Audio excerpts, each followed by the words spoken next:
I live in the mountains. I live in Poconos, Pennsylvania. Oh, that's in over there. I live in Pennsylvania, the state of Pennsylvania. I live in New York. Okay, I haven't been around. Okay, somebody all the way from Puerto Rico. Peace program by society, peace harmony. Okay. I don't know people much of that shit. Okay. I'm not that much. I would say much of that shit. I just say, really? I would say, I would talk about our God. You know, which eye God?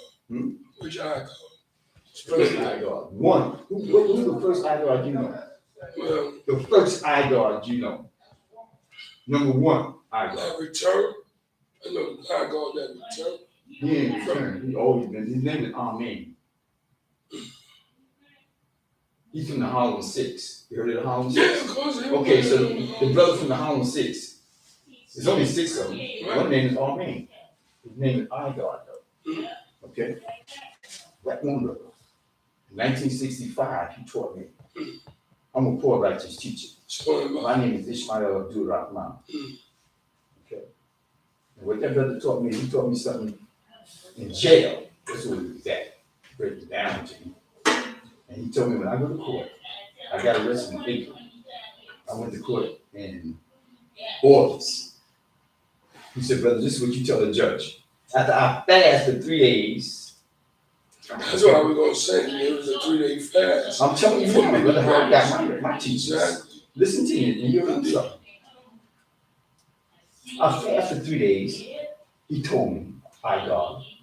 He said, brother, you fast for 3 days. Go in your cell. And you fast, and we give you lessons after 3 days. I didn't get no lessons. I didn't get my wonderful. I didn't get the student enrollment. And then I had to show that I fasted. We in jail, he know I didn't eat no pork. So then he started giving me lessons. Who are you? Okay, student enrollment number 1. He gives me this lesson. I go into my cell and I read this lesson.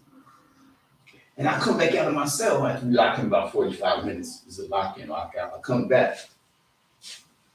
I give the lesson to the brother. And he got me standing up. All right, brother, quote. Who are you? I'm the Asiatic black man, the maker of only the cream of the planet Earth, the father of civilization. I am the God of the universe.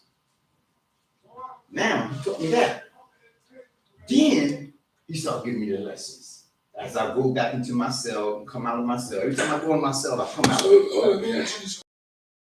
You supreme mathematics? Sure, he gave me supreme mathematics. Okay, what you say? No. You told me who are you first. Okay.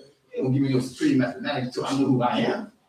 See, in the way that how you get see, I was birthed in this nation. Oh, you what? I was birthed in this nation. How were you birthed? My mother and my father. Okay, it was 5 cents. It was 5 cents. You know, they walk with a law. You know what I mean? Yeah. Me and my siblings was all born in this nation. Some with power. I be power God and more. Power God. Yeah. Mathematics, okay, power God. I be power God and more. 57 years old. Am I right? That's right. Is that mathematics? That's mathematics. Is that supreme mathematics? What's today's date? Peace, self-elevation. Peace, wise freedom. Peace, light visible. Today's day is the 13th. But today's mathematics. What's today's mathematics? Knowledge, understanding. Or being born coach. Knowledge, understanding. Yes. That comes out the freedom. That's right. Oh, comes out the freedom, bro. Freedom is applied to 40 or more. Okay, so what happened now after I got those who are you lessons?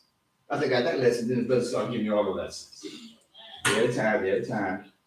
So after 4 months, right, I compiled what I was to say to the judge. So now I go to the judge.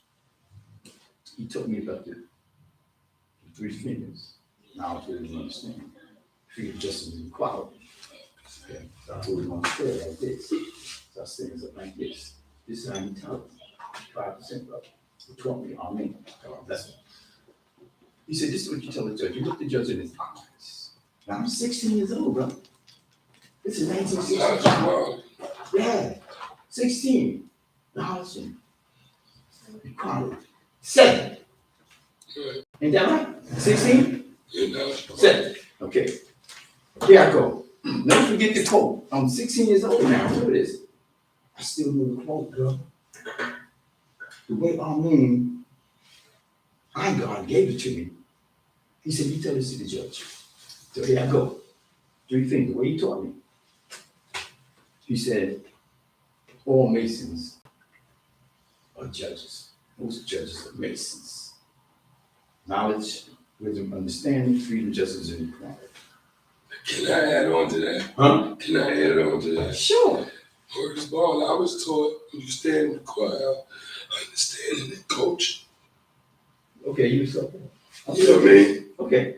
Okay, that's how you, but see, I'm 16 years old. This is how he gave it to me. He gave it to me like this. Now, I that's got something it else. like culture and understand. Coach and understand. Beautiful. You know what I mean? But I'm talking to the judge now. I'm like, this is the judge. Feet certain way, and I said, you know how to do it, document number 5, 6, 8. To get to my document number, first of all, my mother's in court with me. My mother said, you're not God, who you judge my son? And they put my mother out of court for contempt of court. Put her out. So now he hit me. All right, John, blah, blah, blah, blah. What's the document number? What you got to say? Now I'm fired up. Put my mama out of court. Pardon me, Your Honor, for you have no jurisdiction over God's people. For I was here before the sun, the moon, and the stars, and my Father Allah, God of the universe, took the fire plane off the planet Earth and flung it 93 million miles into space. For I know who you are, and that's a Mason. For you had to study for 35 to 50 years to call yourself a Mason. And I came down like this, just like that. And you know what they did? At 16 years old, he hit the thing. Kings County, observation. So I'm off to the G building. You see what I'm saying? To the crazy house. Because I done hit it with all that mathematics, you a whoa. And everything I was seeing was true. But to the courtroom, and you had to make it look like I didn't know what I was talking about. I'm crazy. So I go to Kings County, stay 2 weeks in observation. There wasn't nothing going on. Messed with some blocks and colors and all that, man.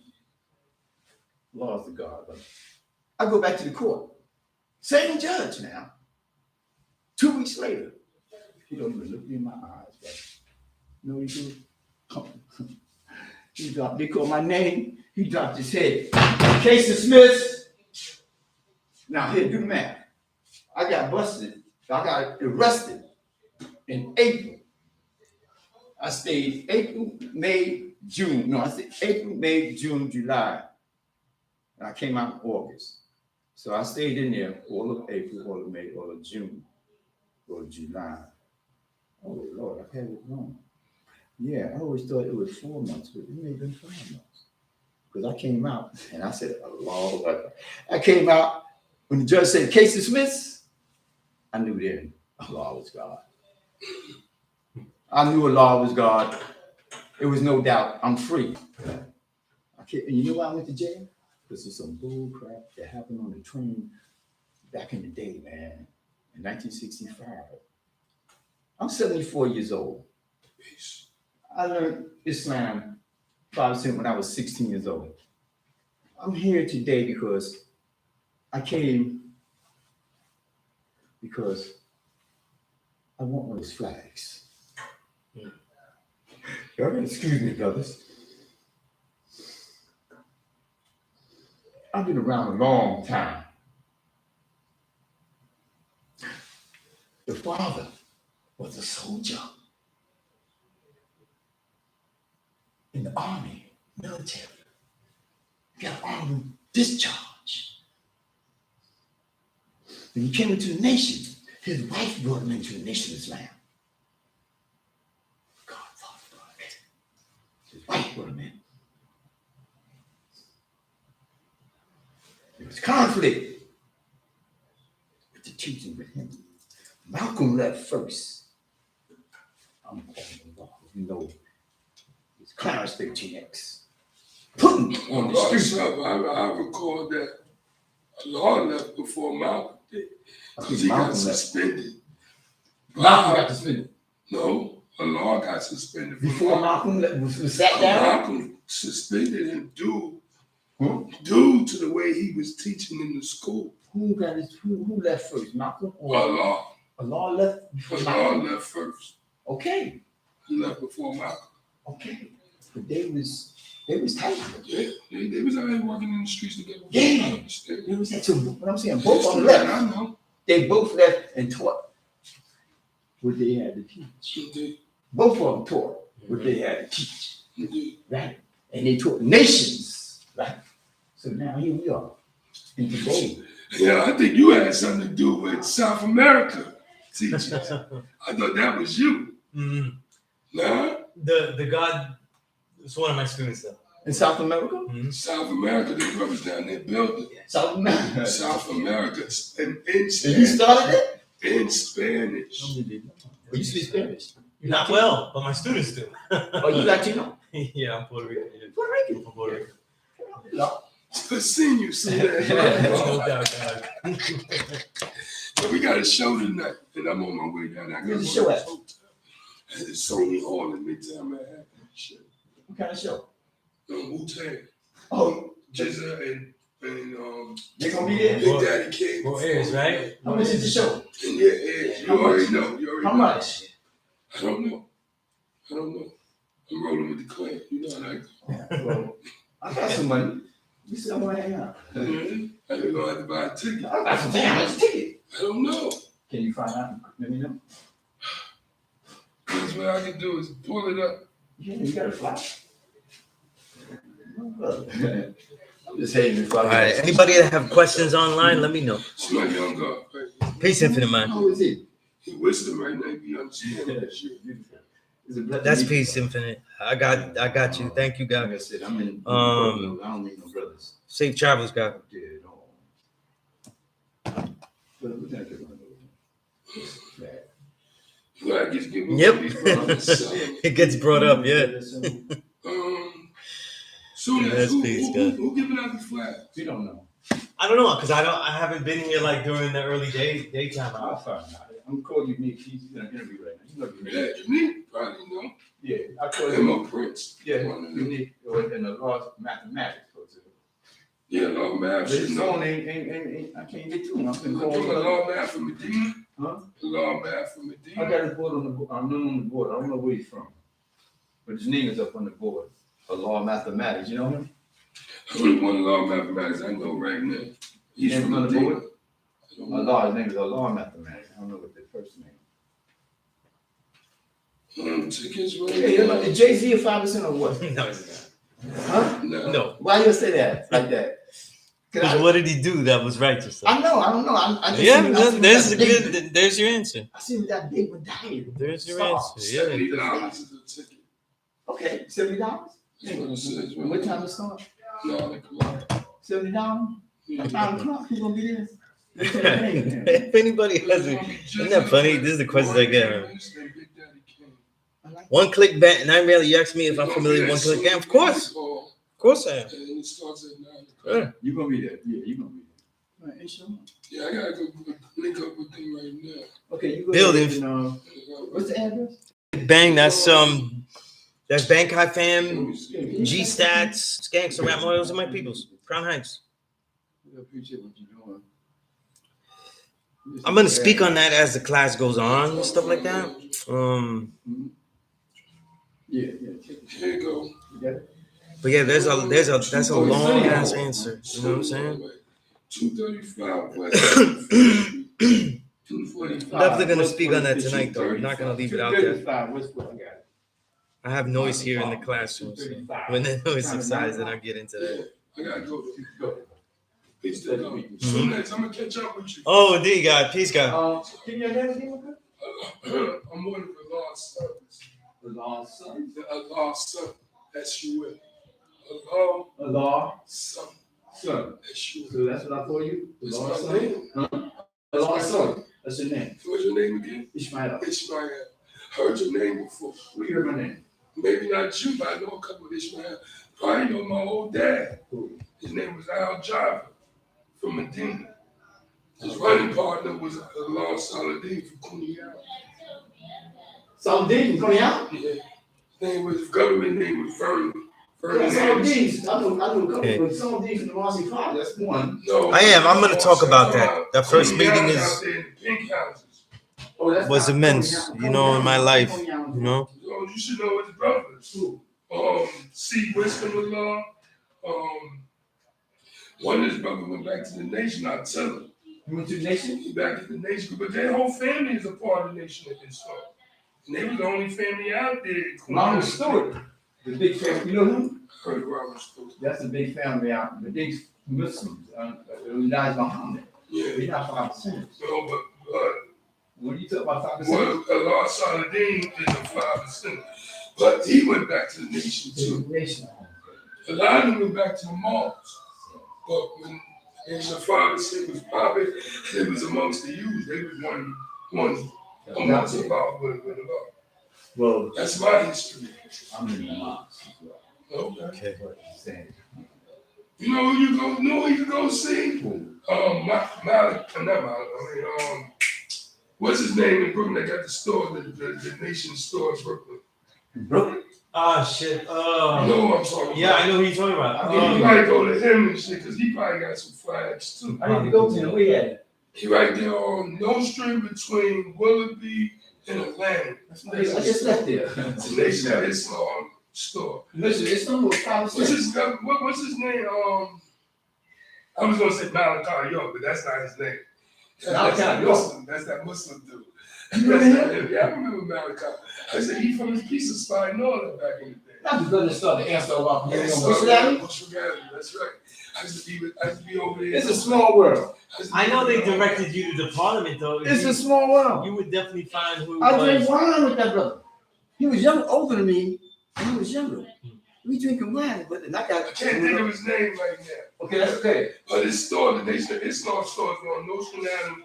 Willoughby and Atlanta. I'll find it. Allah. Thank you, my brother. Peace. Peace. It's a small world. I drink wine with that brother, Malachi York. You heard of him. He started the answer law community. Remember? Mm-hmm. We look alike when you think about it. Nose is nose. Anyway, I used to hang out with his nephew. We used to work at Bosco with the supermarket in Brooklyn. And we was young, we used to have our shopping carts. And we used to go around taking orders. I mean, when people go on grocery shopping, Miss, can I take your groceries? And we was hustling like that. That was York nephew that used to work with every week. We used to see who made the most money. Who made the most money so we get haircuts. We used to get haircuts every week. and I knew that brother York, man. We used to hang out. They lived in the Buckingham Mall on St. Mark's Avenue, St. Mark's and New York Avenue. Like I said, he was a few years older than me. And I was drinking wine and one time we was just hanging out drinking wine. And I was too young. I started throwing it up and he said, "What's going on, man?" Something like that. You ain't just the same for with us. Okay, that was a good brother, man. But now he's in jail. You know that, man. That's right. Huh? I do. Yeah. If you go to the monthly parliaments, you probably find people that have flags there. Exactly. I'm coming up on Sunday, the last Sunday of the month. Yeah. But he told me the brother was a new scenario in Brooklyn. That's my stomping ground. So yeah, so pass by there. But definitely the parliament, because I know the parliament is here at Marcus Garvey Park. I'll be here. So brother, teach me. This is your class. Okay. I want to learn something. Okay. I gotta go. Say again. What's the 1 to 20? The mathematics, the alphabet, and the 120 lessons. Okay. I don't know where you're at though, but I'll start with some of the questions that were asked me here. Okay. Give me some questions. All right. I don't remember all that. It's been so long. Okay. One of the questions that was asked of me here in the chat was, how did I meet my enlightener, knowledge me? How did I meet my enlightener, knowledge me? Because he passed away this week. My enlightener. Oh, this is the name of the preaching. Right. So let me rewind. Right. People that there are many. You can have many teachers. So I learned here. So I had many teachers. Many of the elders were my teachers, not just one person. And many of my older peers, meaning people that were about my age, but had the knowledge itself longer than me, were also my peers. How old are you? Right? I'm 47. Okay. So, but knowledge me was the one who I went to his class to learn. And so he became my main educator. Okay. A lot of us call it our enlightener. Peace, Muhammad. A lot of us call our enlightener our educator that takes us through the math alphabet 120, but then the one that we have to memorize it for, the one that we have to quote it and build and show an understanding. I like to call a developing understanding, because if you're in the middle of memorizing it and you're quoting it, you don't know everything it means because you haven't gotten through the whole thing. So it's a developing understanding, right? With the brother that passed away.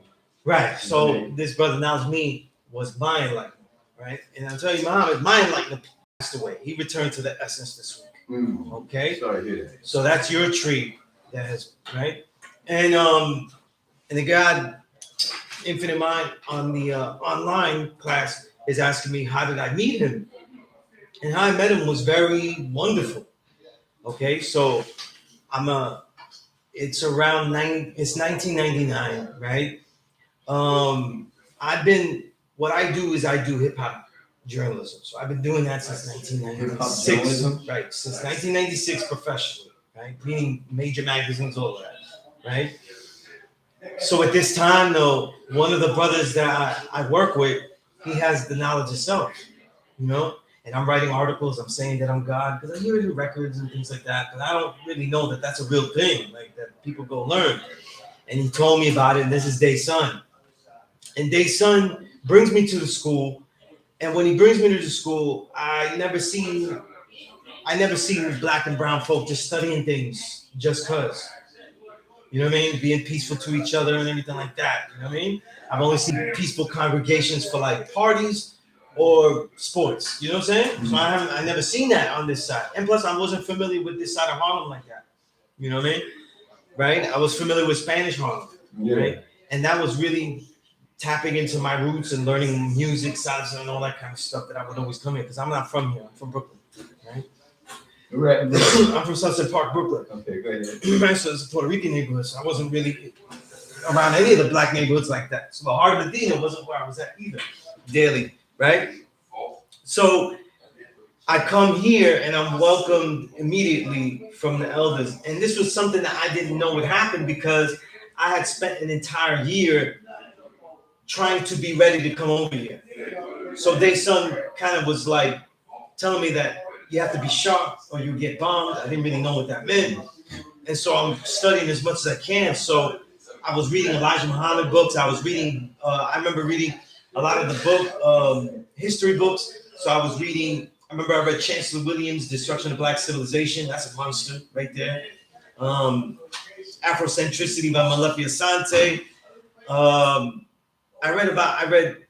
I read The Whole Message to the Black Man, and I read another Elijah book, but it wasn't How to Eat to Live. It was not that one.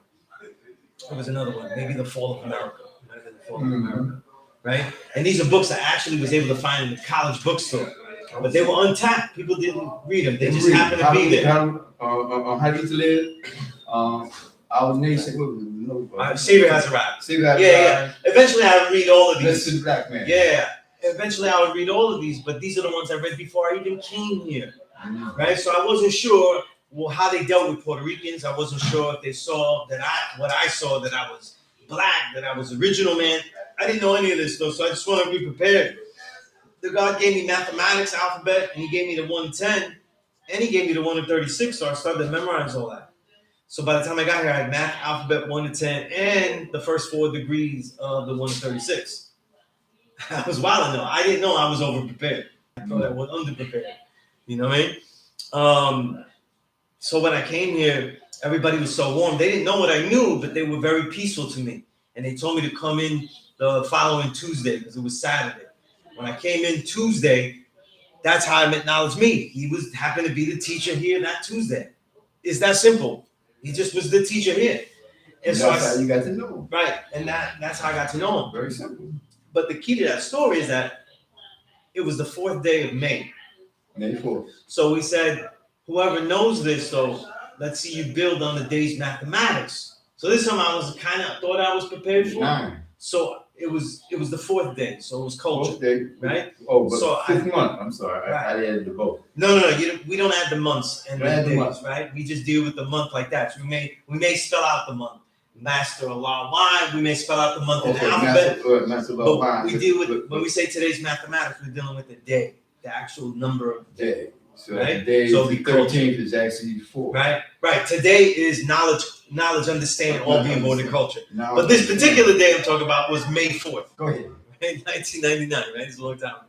So I actually build, and I give a pretty good build. You know, I think it's respectable. You know what I'm saying? I wasn't sure.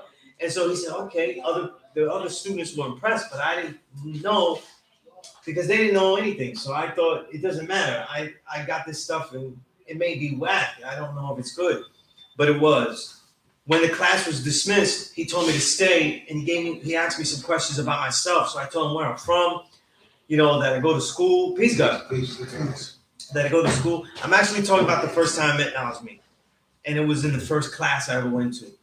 And when he talked to me, he asked me about these things about my life, and I told him I was finishing college. I only had like 2 classes left, and he said one thing, and there's the only thing I'll never forget about that first time. He said, if you continue like you're doing, and like you're doing, there's this one class I was in. He says, if you continue the way like you're doing, though, you will be teaching here soon. You'll be teaching soon? He said, I will be teaching here soon. He said that? He said that. How long ago was this? This was in 1999. 1999. By April of 2000, I started teaching my first class. Wow. Okay? And since then, I've been teaching here every single Thursday. I've been here nearly every single Thursday since then. Okay? And he just knew that. And since that moment, people were grooming me to teach it. So they were taking me aside, they were pulling me aside, they were showing me certain things. You know what I mean? I would spend time with certain people, go with them. So I would come here, but I might be going home from the Bronx. I might be going home from Brooklyn. It didn't, you know, because I was traveling with them as whatever they was doing. You know what I'm saying? And nothing funny, no illegal dumb shit, nothing like that. They really respected that I wasn't about any of that. You know what I'm saying? So they just was taking me to see, so I would see the streets. A lot of times I spent whole days in this neighborhood. You know, so like this is probably the neighborhood that I've never slept in my own apartment here. I never had an apartment here, but I lived here. You know what I'm saying? Gotcha. I lived here. You know what I mean? But I would see him every day. You know, so like when you find out that you're a line of return, I don't. Everything that I know is sparked off that way of teaching. In his classroom, other people had it differently, but with him, I spent a lot of time with him outside the classroom. And it's not that I was never right, but there was always a follow-up question with everything he taught. So if I thought I had the right answer to a question, he would always throw back another question. I would never go home with everything answered. You know what I'm saying? I would always have another question. But he wasn't a kind of teacher where it was just being pompous, where he was just not letting me have the final answer just so he could show that he knows more. It really was the next direction. The next thing I have to take. You know what I'm saying? And that's what always challenged me. So he challenged me in a lot of ways. The first independent newspaper that I ever published was because he had everybody in the classroom one day say, you have to make your whatever you are, you have to let me know what it is. And everybody gave what their professions. If they didn't really have a profession, they just have a job. They just say what they're good at and stuff like that. And he would say, listen, you're good at this, make me a song. You're good at that, make me this, right? And he was doing this, right? And he knew I was a writer and everything. So he said, and you know how to edit. I was also an editor. So he said, make me a magazine. And I was like, oh shit. This is 1999. You can't just make a magazine. Like now you could publish things. It's so much easier. But I was like, oh man, where am I going to get the money for that stuff? But you don't tell who's teaching, you know. We're the true and living gods. So it would be defeatist if I just said I can't do it. It was one of the most important of all the things he told me to do, all these essays, all these things he made me write and stuff. He didn't make anybody else write stuff. I said I was a writer, so he made me write things. So, you know, he saw that I had done lectures about music and things like that. So he made me speak in front of the class more than others. He fomented my talents, though. He pushed them. Because standing up to speak here is a different pressure than standing up to speak at a college. I know I've done both. It's a different pressure than speaking on a radio station. I know I've done that too. It's different. You know what I'm saying? You could come well prepared. You could come ready to do certain things and you can tune out. But when you're here, though, you're here among people that they're not so kind to you. We're here. You know what I'm saying? Right here. What do you mean by that? Meaning elders that will challenge you. You know what I'm saying? They will expect excellence out of you. They will know that, hey, if you don't pass this well, then you will teach incorrectly. You know, this kind of stuff, right? So when he told me that about the newspaper, I just, okay, I'm gonna do it. And I actually had Day's son who brought me here, and he was an editor, writer as well. And I said, what could we do? You know what I'm saying? And we got that money by any means necessary from the college. You know what I'm saying? Well, you had to raise money to write. I have to make it myself. How will I print it? How will I publish it? Well, you wanted to Do something official. You want an official You wanted me to make my own magazine. your own magazine, Right, make You put a name on it, like a Jet magazine. What's the name? make my own, yeah. What So did you name it? well, here's the thing. We made it. Day's son was very good with the politics at the school at the time. Much better than I was. So he was able to sequester. I'll leave it like that. Sequester the funds. You know what I'm saying? I get it. And we were able to publish a lot of issues. And the name of the magazine, I called it Our Swords. So I also learned martial arts here with the gods. So weaponry, that's right. Yeah, because many of the gods of my generation were learning with a Seagull, the master teacher in martial arts, and his name was Bobby Whitaker. So we trained with Bobby Whitaker. You know what I mean? So that was on my mind. And I'm a writer. So I said, you know, and Dayson had said this once. So I said, Dayson, I'm going to use that name. And the name was Sacred Words, Sword. The sword is a sacred word. So I said, this is our magazine. So I'm going to call it Our Swords. You know what I mean? Our Sacred Words. So I became and it was just a simple sword logo that we did. You know what I'm saying? Something to put it on there. And what I would do is I needed work. I needed interviews. I couldn't amass the amount of writers in time. So what I would do is I would get people to write, but I also would write things under aliases, different styles of writing, but I would name it under a different name. And if we got interviews with other artists, like when I got interviews for Double XL and things like that, I would do the interview. But they're only asking for 200 words, 300 words. I would talk to the artist for way longer, and I would keep the best part for myself. So if I talk to them for 3 hours, though, only about 15 minutes gives you the article for them. I got another hour and a half, though, for a super exclusive for my magazine. And I will continue to do so. I did this with Terror Squad, minus Pun, because he wasn't there. But I did this with J Live, who's also in our nation, Justice Allah, right? If you ever look up the MC J Live, I know he is. right? He's in our nation, yeah. And I interviewed him for Double XL at the time. So I said, you know what? That's a small piece. That's like 150 words. But I was in his house, and then we were just building. I used that for the piece. We could talk about everything, not just about music. So this is how I was doing it. And we made the issue. I brought it to him, and I fulfilled it. And I was able to share it with the nation. I was able to share it in the parliaments and sell it as Show Improves. And we made 2. I couldn't afford to keep it going past 2 issues, but now I knew how to do it. You know what I'm saying? Now I knew how to do it. You know what I'm saying? And when I tried it again, I was able to do it again. You know what I mean? Yeah. And then now, obviously, it's more easier to publish my own books. So I publish my own books. You published a book already? I published 5 of them already. Your name on that? What book? What kind of your book at? I'll show you one of them. Most of them are about music, though, but this one is about. I'm into music. I play flute. No, face. Yeah, that's one of my books. You can look through it. Right? But Where can I buy this book at? you buy it from me. Huh? How much is it? This book is $25. This one's 25. Yeah, that's 25. All right, you know what? That copy I wouldn't give to you. That's fine. This is your copy. Yeah, that's an old copy. But it's got old copy. There's updated copy though. That has errors in it. But it's not for sale. No, that was not for sale. That was all beat up. That wasn't sell beat So when you gonna have one for sale? If you want to buy it, I could bring one next week. But when I come here to the class though, it's to share freely. It's to share freely. So I never bring any of the stuff I sell. I can understand that, bro. I never. But you should have something on sale just in case. Do you know what I mean? Right. Why Just in not? case. For I mean, righteous teachers. For a righteous teacher, brother. I'm gonna tell you my mentality. I'm gonna tell you if I brought some money, if I brought everything that I made into the school here, I would need another bag. brother. Wait, listen what I'm saying. Whoa. That's what I'm saying. Let me finish, then you can have your thing.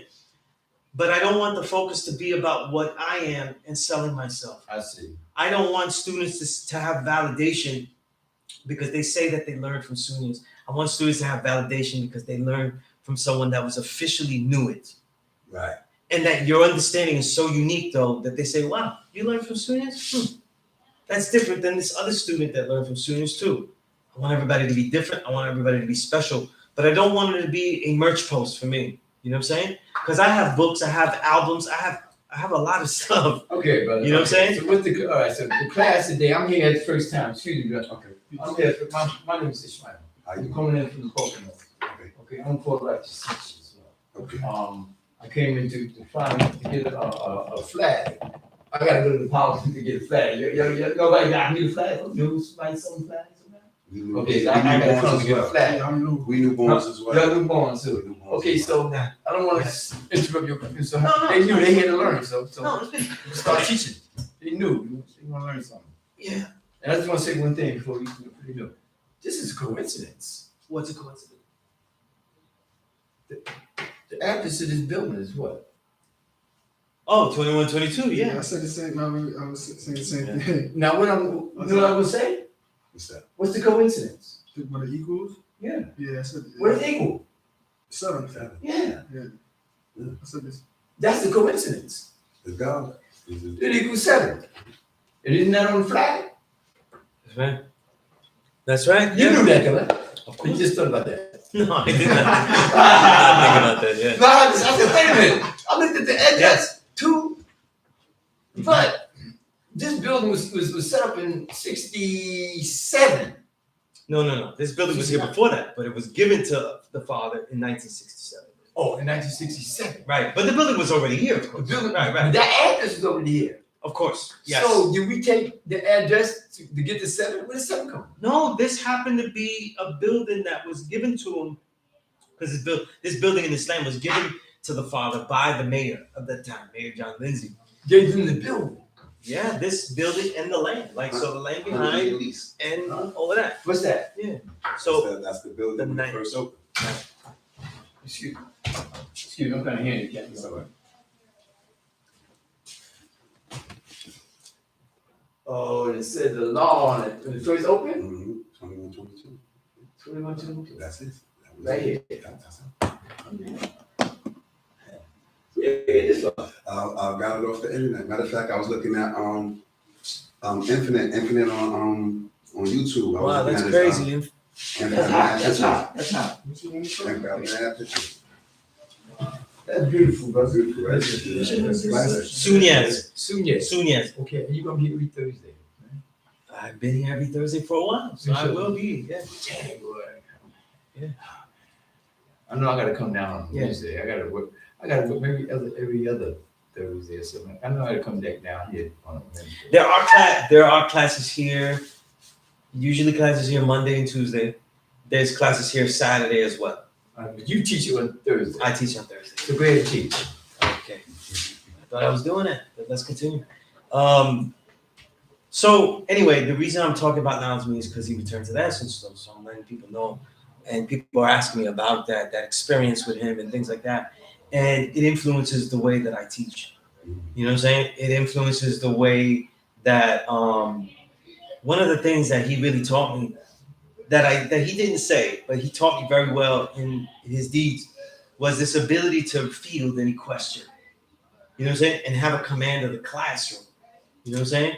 So you're saying he can answer any question? All right. Or if I get demanded to teach, though, right? Because I'm not a robot on cue, you know what I'm saying? Or a push button, right? But it's about developing a classroom that understands what the student is looking for and prepares the student to find that. So let's just say this, right? What marks the student, I always say, is the ability to develop the next question. And the ability to develop the next question depends on how well they are able to accumulate and identify the knowledge that they have. Some people have knowledge, though, but they don't know, and they can't prove what they think they already know. This is a problem, right? Because when you have a question that needs to be answered, it could be based on already false knowledge or incorrect ideas or thoughts, right? And that ruins everything, but they wouldn't know it though. See, the classroom setting in particularly is a laboratory. It is a laboratory where the student is expected to say anything that he thinks may be useful and to test out ideas. If they're not comfortable enough to test out ideas, then it's not really a proper classroom in the way I see it. It is then more a lecture hall, you know what I'm saying? Where whatever's being said, you are memorizing, you are learning it though to attain something, usually a grade, a certification, or something else. But having the knowledge itself though is different.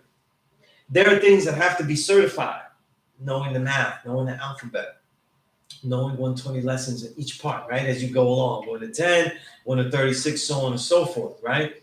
But then there's this other quandary that comes into play is that this is based on educating you in this way. So that way it what? Illuminates the knowledge itself. See, the only purpose of supreme math and alphabet and 120 lessons is so that it what?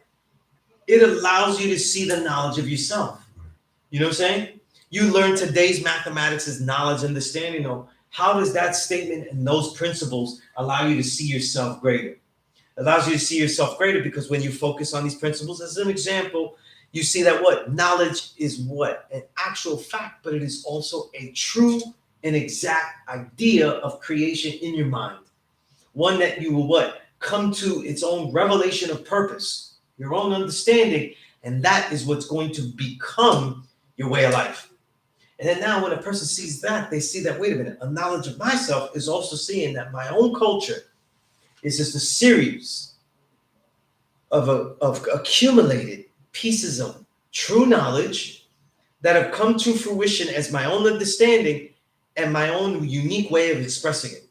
That your whole reality, your whole life of culture is just the way you've been expressing knowledge in a unique understanding. That's it. Nothing else has happened. And now, so what happened in this way I'm saying it though, is that we've simplified it so much that now when you encounter new ideas that could be false, or the way most ideas that could be useful, right, or that are placed in front of us are a mixture of falsities, right? And we have to take out the best part and use them, right? And well, how does that go? Well, no, I'm pure. I don't need to do that. I have knowledge of self. But we're out in this real world. We deal with the real world where we have to engage propaganda. We have to engage workplaces that are filled with error, right? And misgivings and misunderstandings. So how do we extract that? How do we do that? You see? And this way of extracting knowledge, right, is also by having a knowledge of ourselves and the ability to see what that understanding is. So now we know, for example, our own biases, the way that we will look at things. You know what I'm saying? So what are our own biases, though? If we're going to have biases, then what are the biases that we will have that would be useful? Because even this nation teaches certain ways of perspective, right, that we say is understanding, but they're actually perspective because not everybody would agree with them in practice, right? We say that the babies are the greatest, though, and that sounds good to everybody, but not everybody deals with that. You see what I'm saying?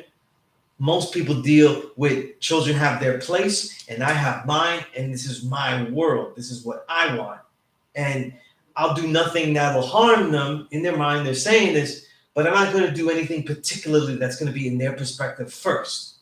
Whereas as a 5%, as us, the knowledge of self, knowing that the babies are the greatest, that we're doing things for the future, all of our actions, though, have some type of bias toward the youth.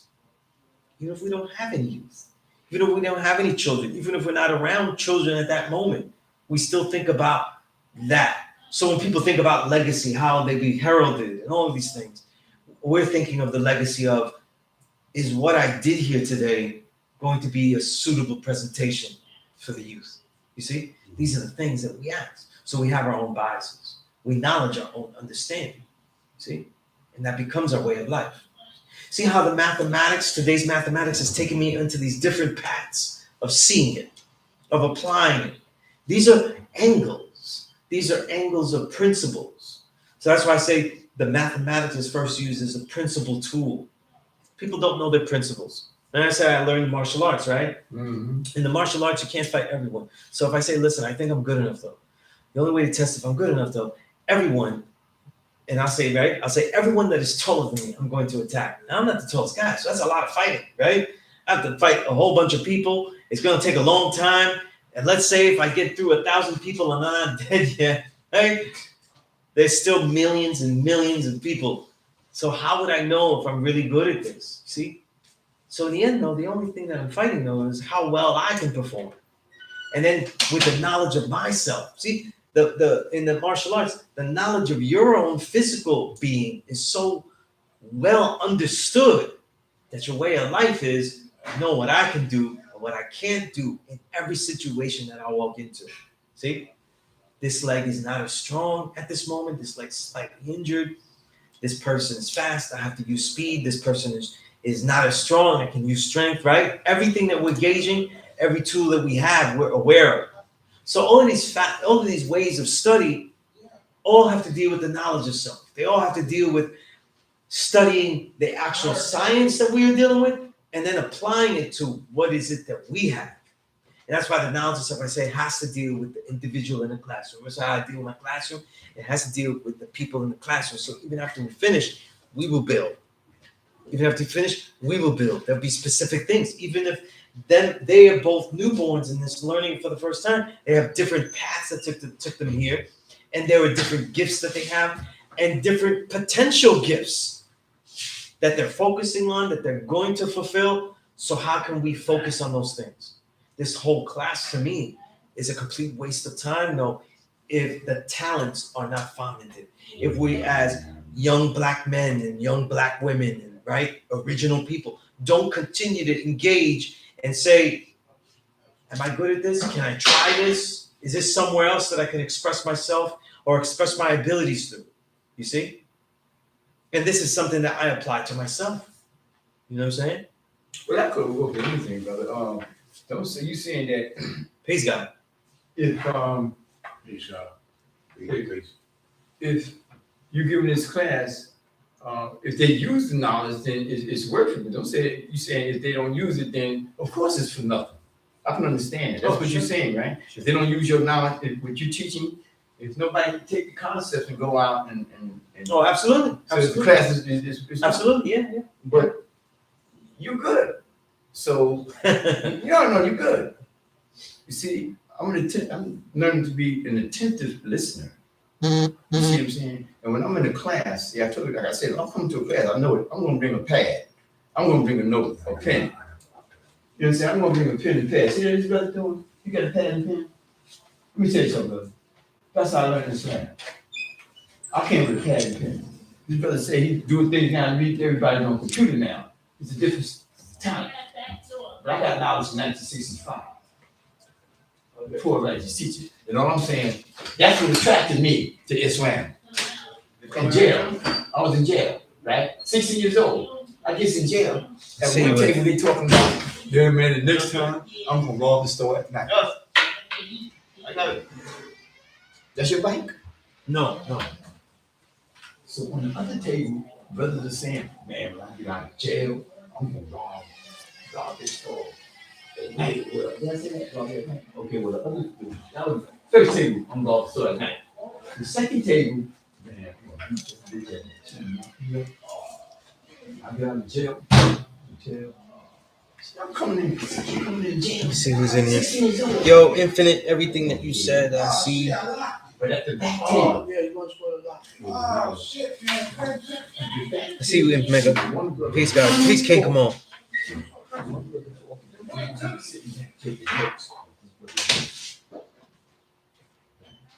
Now that's table 3. Everybody do like this.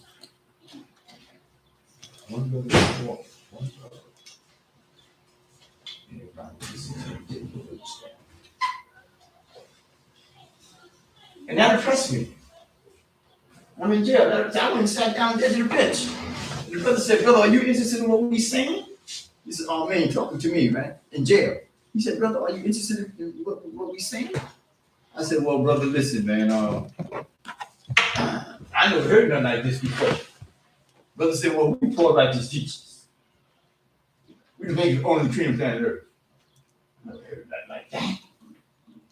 He said, if you want to get these lessons, you got to stop eating pork. The rest of your life, you can't eat no pork. And you got to study. But first of all, you got to fast. This brother said you got to go 12-day fast, 8-day fast, 12-hour fast, 18-hour fast. That's cool. Because you're out here in the street. It ain't easy fasting in the street. With all these stores open and everything, you see all this food, but you got to fast. If you want this knowledge, you're going to have to fast. That shows that you got some strength, some willingness to take these lessons in. Because these lessons ain't no joke. You're going to have them for the rest of your life. The rest of your life. I'm 74 years old, and I got my teachings at 16. You think I forgot? I didn't forget a damn thing. I'm sharper than I ever been, brother. I'm sharp. You know what I mean? I just want to say this here before I leave. It's been a pleasure. Y'all brothers come be down here on another Thursday. I'm going to bring my pad, my notebook, and I'm going to have some money. That's I'm P.E.A.C.E. going to buy some books for y'all. Okay. It's a pleasure meeting you. Likewise. You know what? I want you to come up to the Poconos one time. I don't even come get you. I do an open mic there. Okay. I got my car. I do an open mic. That's P.E.A.C.E. Open mic is what I do up in the Poconos. I try to get people to come in. So this is your lessons, okay? This is your class, but I'm gonna show you how a poor righteous teacher. When you got the knowledge, you have a responsibility to share your knowledge. You can't keep knowledge unless you give it away. You got a good instructor here. Listen to what he's telling you, okay? Because he earned what he knows. And whether you listen to him or not, if you don't listen to him, then, like he said, this for nothing. What's the purpose? But if you listen and take heed, then you go further. And I always say, you got a head, use your head, and go ahead. Peace, I'm out. Peace, guys. My brother. Peace, brother. Try to get here on opposite Thursday, maybe in a week from the day. Your brothers have a good time. Peace. Steady. And eventually you'll hear the word Ikra. Right? It's an Arabic word. Ikra. It means to read, Peace out. write, or recite. Peace. Peace. Peace. Do any of you brothers have any questions? Yeah. Let me know. So like knowledge and understanding, right? Like I feel like it could be like so closely linked, like to know something. Somebody said, well, "Do you know this or do you understand this?" But I've been like going over it in my head, and like knowledge is more along the lines of like information that you perceive. Like, I feel like understanding is more along the lines of the grasping of that information. Like an awareness. It's an insight that comes from it. Insight. That's a better. Because remember, what you're missing is the path to it, though. The wisdom. Okay, the using of it. So see, it simply is. I gotta look it up. I forget the whole thing, but I made like a children's mathematics, right? I teach this to my kids, and the first three is have it, use it, got it. You know, there's a difference between you have it and you got it. Right. You know what I'm saying? So when your knowledge is you have that fact, it is with you, but it doesn't necessarily mean it's completely grasped. But it is acknowledged as knowledge. But then it is used. It is wisdom. And then there's an insight to it. That's why I call it a revelation of purpose. So something is revealed out of it. Okay? And the reason I say purpose, though, is I want it to be active. I want it to be acknowledged that this understanding is active. See? Right. The way I see it, all of your understanding has to be lived out. It has to exude through you. If you know that there is understanding that you have that is monumental to who you are as a being, and you actually don't see it being fulfilled as your way of life, like it doesn't seem to exude you, or it's just something that you have within you, or how you see something, then that means that something isn't being done. That something within you is dormant. You know what I'm saying? You know, so that's important to see that too. You know what I'm saying? But that's the difference. And remember, the mathematics are almost nuances. in a reality that just goes knowledge to born endlessly. You see? So when we pick apart the mathematics, we're picking apart the detailed development of thought. It's arising, its development, its use, its application, right? It's being made from abstract to concrete, that thought, right? And then how it impacts the entire universe. Okay? It's all in there. But in detail is a small nuance. And the nuance that you're talking about, that nuance of knowledge, wisdom, and understanding, is probably the most particular. It is the most particular. After you get from 4, 5, 6, 7, 8, 9, right? From culture to born, it feels more separate. You know what I'm saying? Like we get separated. But knowledge to understanding that's the mental journey. That's the mental journey. And that's why you have to spend time looking at what you have achieved. And then you go, then when you get to the present, you say, then things must be done this way. And so I will do it this way. Studying what you just did and seeing how did it develop. You know what I'm saying? Okay, so with today being culture, it's interactive awareness. That's what I call it. Right? Mm-hmm. The reason I say interactive awareness is because knowledge is awareness of your own self. The ultimate. It's the ultimate awareness. And once you hit culture, everything you're doing, though, is not kept to yourself. Everything is outside. And the thing is that we live our culture no matter how quiet you decide to be. Your way of life is exuding in some way. Right, so that'd be You know what I'm saying? Because Right. you're out here, you're doing stuff. Right. You know what I'm saying? Right. Everywhere. Right? Because you say, no, I just came here. I didn't do anything. You know what I'm saying? The But presence. another person in your exact shoes might have gotten off the train and been a total asshole. You know what I'm saying? You might go back and see all these altruistic things that you did. You may not even notice them. Another person might have been a little bit more rude. You know what I'm saying? Another person might have raced to that seat that you decided not to take because you know somebody else ought to have it. You know what I'm saying? You don't notice these things. But your culture is exuding it all the time. It doesn't mean that everybody notices. You know what I'm saying? Mm-hmm. In this world, though, you could do things that are supremely godly. People notice it that way. If you do something blatantly that is righteous, maybe they'll say you're an angel. You know what I'm saying? Maybe they say you're a blessed man, good man. All of these things, the fulfillment of principles that people are aware of, is exactly what we call righteousness. See? Right?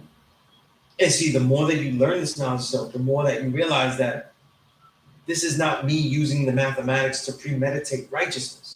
See, this is different. And this is really one of the tests that I say, this is the difference between the knowledge itself. People premeditate the righteousness with the supreme math. I want you to understand that your righteousness, though, is always natural. It always was. You see? But why do people hate me for that? Let me continue here, right? And maybe we get some insight to that, right? And I'll ask you some questions about that. The righteousness that we have, right? And that we learn with this knowledge of self isn't to make us a righteous person. It's to keep our own mentality and what we always saw ourselves as to be supremely consistent and efficient. So think of it as like this, right? You always were the true and living God, see? But you weren't consistently that because you weren't aware of it. And that consistency means everything. For example, though, there are people that are naturally athletic and they'll do some things. But what makes them a great athlete? It doesn't matter who they are, though. The consistency is what makes them a great athlete. You know what I'm saying? They play every day. They train consistently. You know what I'm saying? Their mindset is always focused on that game, on that sport, on that those athletics, on that training. You know what I'm saying? So they're doing things all the time. It's that kind of consistency. You know what I'm saying? So, like, for consistency, me if I'm your enlightener, then my bias is, am I building? Am I creating? What am I not creating? Am I doing things that build up the ability to be a creator? See, it's not so much that I judge the student based on their creations. I judge the student on whether they are attempting creating. You see what I'm saying? Are they attempting to be creative by any means? You know, do they spend their time studying creation? People think that if I tell you, listen, read these books by Diop, right? The works of Sertima, you know, all these guys that I keep talking about that I love, right? It keeps glitching my laptop, but I don't know why.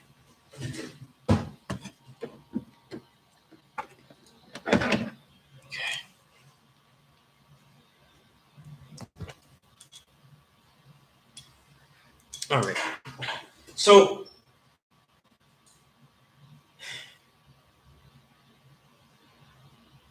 what I'm saying about creating, right, is that when I was talking about knowledge me, it's almost like he had a cipher and a classroom style that had us continually actualizing whatever we were learning. And I don't think he realized this, but it made his classroom smaller. You know what I mean? You give an assignment to somebody, it makes the shit smaller. You know, you demand them to have not just be able to build, but consistently actualize things. It makes the classroom smaller. You know, a lot of guys worry about bringing people, having the youth come and all that. I love all that stuff, God. You know what I'm saying? I want all the youth to have a place, to know that they have a place. And we need to tell them there's a place for you. You know what I'm saying? Mm-hmm. But to just have numbers and say these are 5%ers, that's not really important to me. Right. You know what I'm saying? Because the ones that become true and living, though, they really made that choice themselves. It really had nothing to do with me. Everyone that I taught that is a true living God, I don't think that's not my choice. And I don't think I said something that made them be the God. I gave them something that allowed them to learn. You know what I'm saying? And these are things that knowledge me expected. You know what I'm saying? He expected.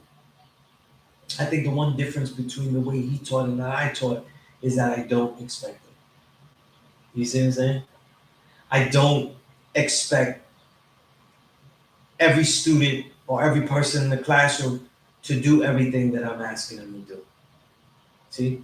What I am expecting is every person in the classroom to know exactly what I'm saying is going to produce your greatness.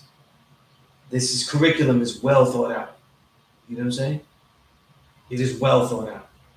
It doesn't have my own innovations only or my own peculiarities. You know what I'm saying? It literally has the ideas, it has the pursuits, it has the regimens, it has the regiments of all of the elders that I built with. You know what I'm saying? But that was me, was that springboard, clearly for me. You know what I mean? It was that springboard. You know what I mean? Since 99. Since 1999. He never, out of all the elders I knew, and they showed so much love, he greeted me in a way no one else did. He would always greet me as myself. He would see me, he would yell out, myself. That's cool. So I am him and he is me. Exactly. You know what I'm saying? And so it was an honor to build because it's like I'm representing him when he's not here. And it was always like that. So maybe a few years after I started teaching though, then he wasn't teaching anymore. You know what I mean? I mean, you. He left it, you know what I'm saying? And he did his own thing. You know what I'm saying? Right? And I would see him all the time, but he wouldn't be here. He would leave that to me. You know what I'm saying? So I know what it feels like to be given like a direct legacy of what to do, you know? It feels surreal. It feels surreal because he's not gonna occasionally come through the door and check on me, you know what I'm saying? And ask me to build or just stand there and expect me to build, you know what I'm saying? Right? But it's something that I was groomed, like when I say groomed is because they expected me to have this day particularly. You know what I'm saying? This is the first day that I teach in April, right? Because I wasn't here last week, right? And the first day in April is always marks another year of me teaching it. So this is also the officially 23 years teaching it. You know what I mean? So it's a long time. Yeah, congrats, man. That's do anything that long. It's discipline. There's a lot of hours that he gave, you know what I'm saying? I remember there were a lot of times where we like hot days, like in the summer, we'd be outside and he would just, pat me on the arm and be like, go home soon, it's done. Cause I would be like falling asleep. We'd be here like till like 12:30, 1 a.m. And it's like, brothers be staying awake longer than that. But this wasn't just staying awake. I was here like all day learning. Right. You know what I'm saying? Like sometimes I ran out of pad space in the notepads. You know what I'm saying? There was no, we didn't have none of these apps and shit like that. You know what I'm saying? I still have those original books. Wow. You know what I'm saying? Those original notepads. You know what I mean? I still have them. You know what I mean? And I still have the original books when I first started to teach. I would have books like I do it now on the Google Docs. Lessons, different lessons. What became the plus lessons? How they would develop? How would I would speak on them? All these things. You know what I'm saying? But he had a lot of character too. You know what I'm saying? Every time I would tell him I was doing something, like I never got to tell him that I actually made an album. You know what I'm saying? Right? And I know that if I told if I would have been able to tell him that, he would have just looked at me and said, "Let me find out." He would always say that. "Let me find out everything I was doing. Let me find out." He would always say that. But he also had another saying he would always say, right? He would teach something that was actual. And when you saw yourself in it, he would always say, everything is everything. You know what I'm saying? Everything is everything. Meaning that everything that you see, God, it's turning right and exact because you are everything and you are making everything. None of this exists unless you see it. You see what I'm saying? Even the existence of those that are like-minded, if you see me as unlike-minded as you, and that's why you're learning here today, everything is everything. You know what I'm saying? And he would always say that though, but like in a kung fu movie, he would say it at random times. You have to really know what he meant. What did he see that he was emphasizing? You know what I'm saying? So it would be at certain moments though where he would see me teach and be asked the same question that I may have asked him. And he would say that. You know what I'm saying? Under his breath, or I would know he would say it, you know what I'm saying? And he would do stuff like that. You know what I'm saying? But when you know you're enlightened like that, like your whole family grows up in front of him. You know what I'm saying? From your little ones, like my daughter's almost as old as I am with this knowledge. Because I got knowledge, I came in 1999. My oldest daughter was born in 2001.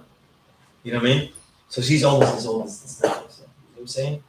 Right? So I like to say shit like, I've been doing kung fu the whole life. Right? Actually a little longer, so I was getting to with that shit.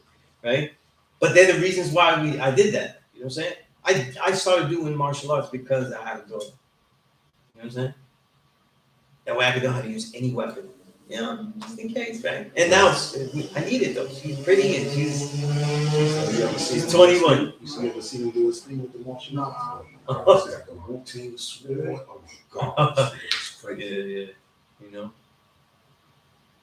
But it was all aspects of the teachings and stuff like that. And one thing that he did that a lot of other enlighteners don't do, and this is something that sometimes people teach you and they don't really want you. They find it a hindrance if you start learning with other people. He had no worry about that. And because he expected me to teach here, it was kind of necessary. I didn't understand that I learned with everybody. So I learned with Dumar Wadi, who was our national spokesperson. Like he went to colleges and schools to teach what we are, represent us to the world in a more formal way. He's an incredible orator. I was with Infinite Al Jamar. I was with Firstborn Prince, right? Firstborn Al Jamal, Umullah, Wise Jamel, who also taught a class here. You know what I'm saying? Right? everybody that taught here. I would spend time with the guys that were my peers, like Darkin, right? You know Darkin, Jesus, on YouTube as well. Mhm. He's always here too. You know what I mean? Because when I met Darkin, he already had the knowledge for years and years. Because he got it when he was younger. You know what I'm saying? I got it college though. I got it analyzing records and writing about them, and then finding those people that had it. You know what I'm saying? You know, when I got knowledge though, right? Because you're 34, right? Yeah. When I got knowledge though, I was 23, and some people that were hating though, and they know they are. They would be like, they actually would be like, he too old to get the knowledge though. And then firstborn prince would bump him up because he had seniority, things like that. You know, and that I was mainly almost given a pass in that sense because I came civilized. I didn't need to be taught not to eat pork. You know what I'm saying? I didn't need to be taught to make my own, do for self, shit like that, right? Take care of my children, right? Love them, right? So that was something that I didn't need, you know what I'm saying? And if I went through those pitfalls, which we all go through those pitfalls, right? I had two baby mamas though, so those pitfalls are like more like free fall. It's not a pitfall, there's no bottom. It's just kind of falling, you know what I'm saying? When dealing with them. But I would always be able to persevere. I was civilized already. But one thing that he did that was very interesting that a lot of people don't, I don't know if every student has the strength to do this though, right? But when we were around, like a show and prove or a parliament, if somebody was really like bombing me or trying to attack me and stuff, like really bomb me and shit, he would never get in the way. You know what I'm saying? Like he would never be, that's my student, damn it, and get in the way and shit like that. But he would look at me because he would expect me to go in. He would expect me to be able to present myself and defend myself. You know what I'm saying? And he also would expect that I wouldn't go, my teacher's acknowledge me. Right. He's right there. And I wouldn't do that. I would be able to build and represent myself. You know what I'm saying? And this is something that was crucial to being able to teach it, because when you build, just like when you live out your life though, you've accomplished things like that, but you always go into every cipher as if you're nobody. In other words, that nobody knows you. They need to be introduced to you. And oftentimes they need to be reintroduced by an exhibition of the greatest of yourself. Not necessarily just a resume slip. You know what I'm saying? It works too, you know what I'm saying? You don't always have to. Just tell them who you are and shit like that, what you done. But sometimes, like, expect that in every place you go, you're gonna have to show and prove. And that's what he expected. You know what I mean? That's what he prepared. That's what he demanded. You know what I'm saying? And I learned that you could teach a lot of people and they'll have jewels from you. You know what I'm saying? But they wouldn't really learn. I went through his class with a lot of other guys that are my brothers.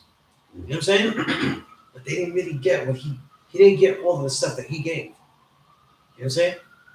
I got shit that they didn't get. Even if they knowledge 120, like they memorized this shit. They got it, they were able to pass through and things like that, but they didn't get what I got. You know what I'm saying? Right. So I had to be prepared to get certain things. You know what I'm saying?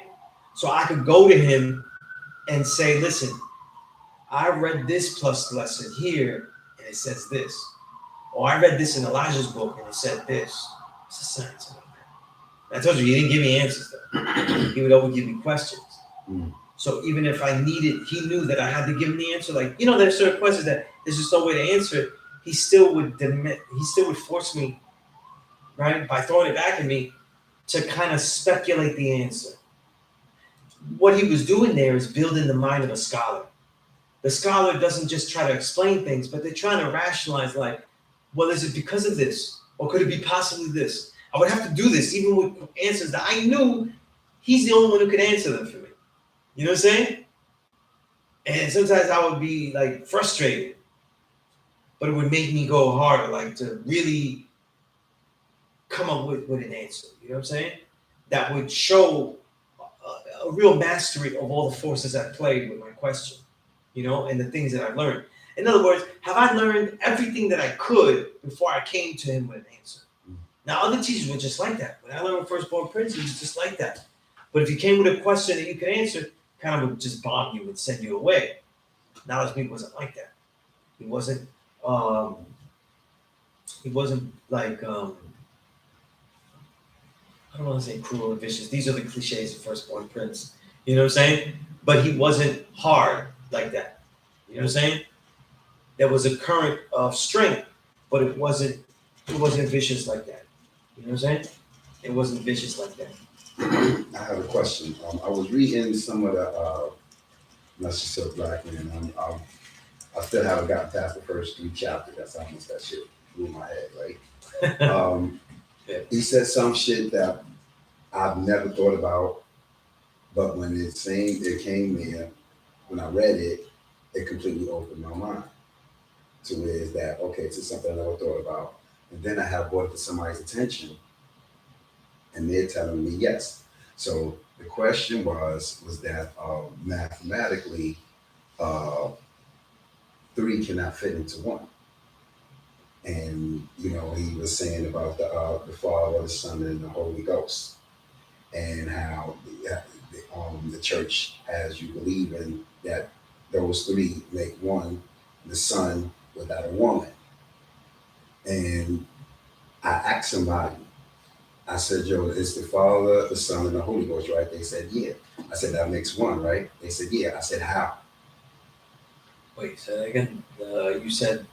He said, in the Message to the Black Man, Elijah asked the question because he was bringing up about the Son, the Father, and the Holy Ghost, the Holy Trinity, right? So he said, mathematically, you know, it's non-existent. He said 3 cannot fit into 1. 3 can never make 1.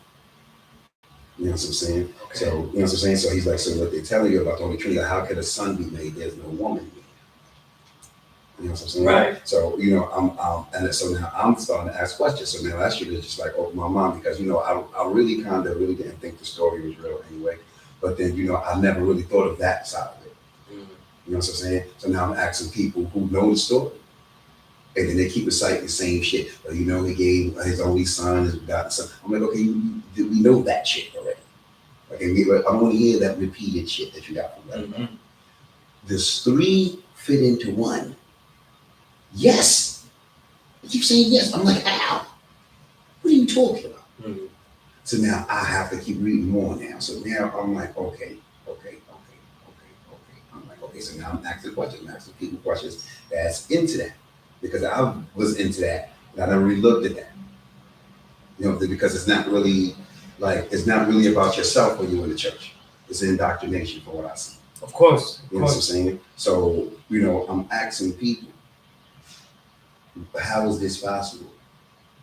And they saying it's just what it is. I'm like, yo, so this is what you telling me, this is what you just walking around saying this shit?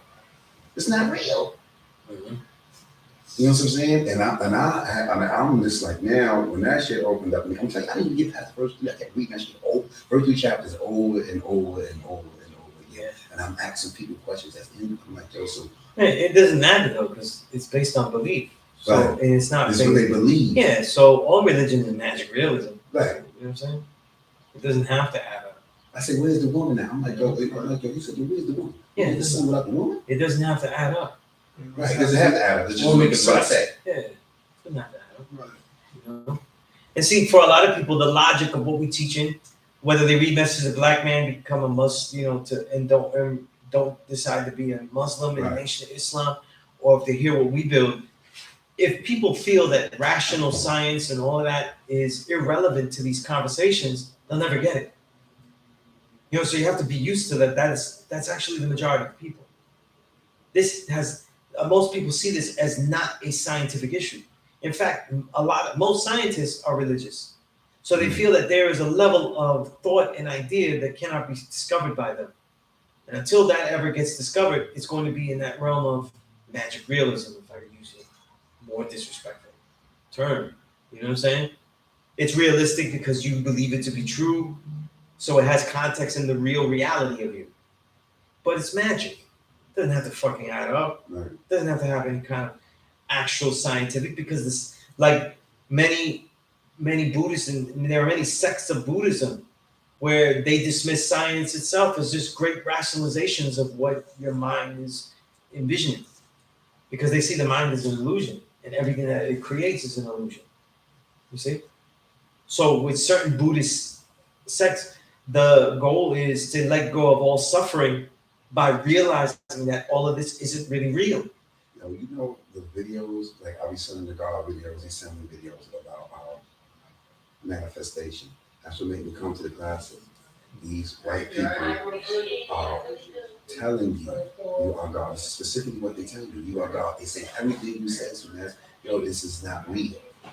This is not who you are. You know what I'm saying? And I'm like, yo, hold on. They tell me I'm God, but I'm like, yo, this is what the Father is. Now, remember that this is not new to us either. Right. The reality of ancient spiritualities, especially from our people, black, brown, yellow, that's all that they talk about. Right. You know, the Sufic orders of Islam, whatever order you think of, all they talk about is letting go of your own ego, letting go of what you think you are, revealing the real self, all these things. Every day we be sending each other those things. Wow. And the reason that, you know, in this classroom I have you go along, and I'm very open when you study these things, and I reference them all the time, is because you're seeing how this truth is discovered in many different ways. So if the truth is discovered and taught in different ways during different time periods, then it has to do with the time and the environment that reveal the concentration of the truth that is given out, the viability, right? And the teachers themselves, the ones that realize it, how they realize it, and what they feel will be useful and also viable. Viable meaning from the most immediate survival standpoint, will I be killed for teaching this immediately? Because if I'm killed for this immediately, that won't be that effective. You know what I'm saying? For the Sufic orders, that was also the case, right? So they had to teach through parables, stories, and things like that, right? Right. That makes a lot of sense. They couldn't just go out and say that. You are God. Right? No way. It's blasphemous. That's like how they listen. say. I've had classes, multiple classes, where people think that this is a mosque of some sort, and they ask about salat and things like that. I tell them this is not that. So why you have a lot of it? As if they own the word. It's a word. It's not even a religious. It's not owned by any religion. It's a word. You know? Just like Jewish. None of these fucking religions own any word. Just like Christians don't own the word God. You know what I'm saying? And when I describe what this is, because I can do that in one sentence, right? You know what I'm saying? This is a place where we teach that man is God, right? And we don't deal with the mystery in the sky. We see ourselves as the ones creating all this. But in that one sentence, though, right on. and it will be, some of them have gotten angry where you've never had you ever seen people look at you and they feel like you should burn at the stake? Mm-hmm. You know what I'm saying? I wish they would try to fight. Yeah. That's their own. You know what I mean? It's Dissonance that they have within themselves. Sure. They better keep their emotions in line. Man, will kick their face off. I mean, the thing about truth, the truth though, it stands. You know, something's true, it should be able to withstand. It's twofold. The truth can always stand, but it always can be denied. Wait, my first day in here, somebody was in here and you was giving me remember? He got up and walked out. And that was hilarious. That was hilarious. My first day in here. So dude sitting right there, giving knowledge of himself. I'm adding on from what I know. I said that when I got to Allah left the temple, he was teaching and he taught that the black man is God. And he said, you mean like, he said, whoa. Remember? He said, whoa. You mean like God, like, you know, we're all gods and, you know, there's a higher God, right? I said, no, that there is no God but you yourself. Yo, his head whipped back like this. Got up and walked out. His head actually, I never seen, that's the first time, all these years I teach, I never had somebody's head whipped back like that. Like the knowledge just blew him away. His head went like this. Sitting right there. And he was just, he was polite. He just said he had to go. Yeah. No, he was disrespectful. If it fucked his head up. Yeah. Fucked his head right He came here because he was interested. He had all the musicians that were 5%ers and stuff. But he never listened that well Like that it's pretty shit- obvious. Somebody told him to come to the class. They said, "Now go to the school and get the knowledge." Oh my You know what I'm goodness, saying? yeah. And It was gotta work out. he got his head pushed back. I remember when I read the ISIS papers, I was like 18, and I read it. That's I, the first I had to book I put it read. down. That's the first book I But read. that it did something with That let me in. That let me in. Yeah, and for me, it was Francis Cress Welsing. That's Yeah, my ISIS mother. I love her. it was like I love her. if something can touch you in that way, like it Right, made me right. like read. And this is the story with all of us though. The more that we are oppressed, the more that we don't see the reality. You know what I'm saying? The more that we have to focus on survival, the more that we have blinders. That's why I say religion is the glass ceiling. You don't see it, but that's what you hit when you rise. You know, it's not racism. Racism is a blatant door. We bump into it every day. You know what I'm saying? We know where the door is. You know what I'm saying? Like, that's nothing. You know who's not giving you the promotion. You know who's not doing this. You already know all these things. You know what I'm saying? But, you know, you always know. So it's not would surprise you. But the thing is,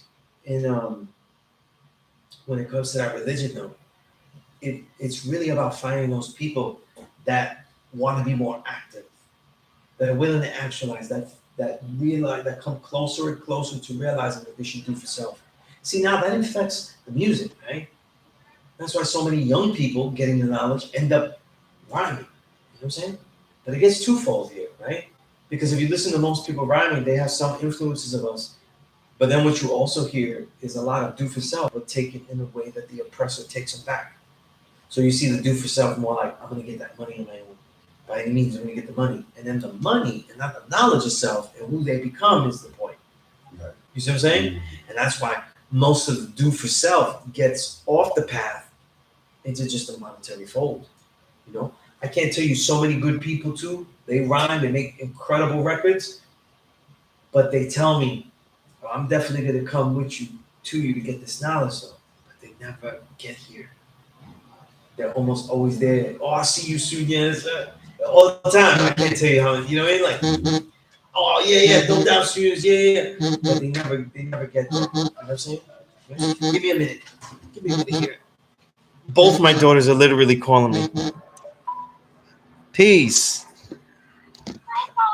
I'm teaching right now. I'm in the class. Look, I'm in the class. You see everybody here in the class? Yeah. I know. Listen, I'll call you tomorrow, okay? Okay?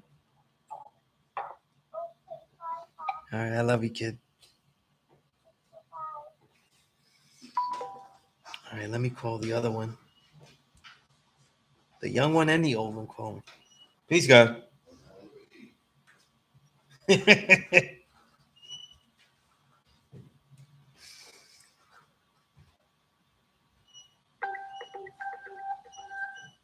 had to take a break.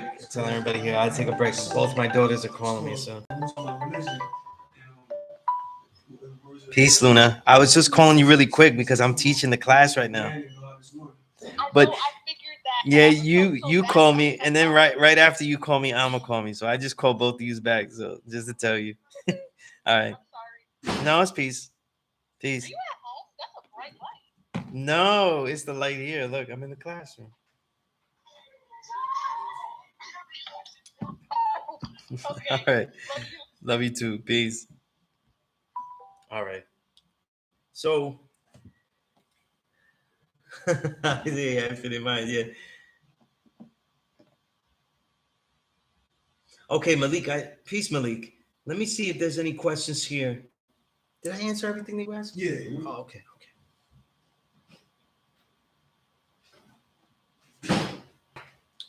Malik asked me, what would be a pin now and in today's time? Would it be doctors, ministers, nurses, right? In the lessons, it has three major characters in the 28th degree and the 1 to 40 about how the devil was made. And it has three principal characters that they speak of: doctors, ministers, nurses, and crematorers. You know what I'm saying? Doctors qualifying who should get married. You know what I'm saying? The doctors studying who should be qualified. the ministers qualifying, the nurses killing or keeping said babies, So right? is this the grafting process? Right. This is the grafting process. And then the cremator destroying the black babies that get destroyed, right? This is the process that's magnified, and it's often a metaphor to the institutions of today that destroy us, that separate us and destroy us. So often carrying the metaphor over to see who the doctors, who would be those doctors, ministers, nurses, and cremators. Well, you have to decide the function, right? The nurses, they say the nurses stick a pin, right, and kill the black baby, Stick it in the right? brain, right? So they would stick it in the brain, right? Now, when we see that, what would be the pin? The pin is in the mentality, because we ourselves fight for the freedoms, we fight for the constrictions of our own freedom, and it sometimes even makes sense, right? So we don't need to have a nurse kill the black babies though, because we fight for the right to be able to do it ourselves, right? We fight for the right for abortion, right? Now, listen to what I'm saying. I'm not saying that those women that or men that advocate for abortion are all bad or anything like that. That's not what I'm saying. But it's the degradation of society that is so bad that the only way to protect the people that are alive is to ensure that not everybody that's going to be alive makes it. In other words, sometimes to continue life, though, you actually have to sacrifice life. And this society is so corrupt and oppressive that people have to fight to preserve their life by killing overtly. Now I say, listen, the way I see it though, we decide who lives or dies every day, right? All the time we decide who lives or dies every day. You know what I'm saying? A young man decides who lives or dies though if he decides to go in the army. You know what I'm saying? An army is only powerful if it has its soldiers. It can't be powerful if we don't have them. And armies, a technological army, drones and shit like that, they're only powerful though if those people keep actually making them. People be acting like they don't know that their creations could be used for warfare. Right. They be telling like, oh look, I made this technology and you can actually attach it, and the technology attaches inside of you and it can help people that can't speak compose their own thoughts. And it'll help people that are deaf, mute, and shit like that. Right. Now you know that when that person made that up though, he knows that ain't gonna make that much money like that. You know what I'm saying? Because per square inch, though, how many people like that would use that technology or be able to afford that and need that technology? It's not that much, right? It's not the average person.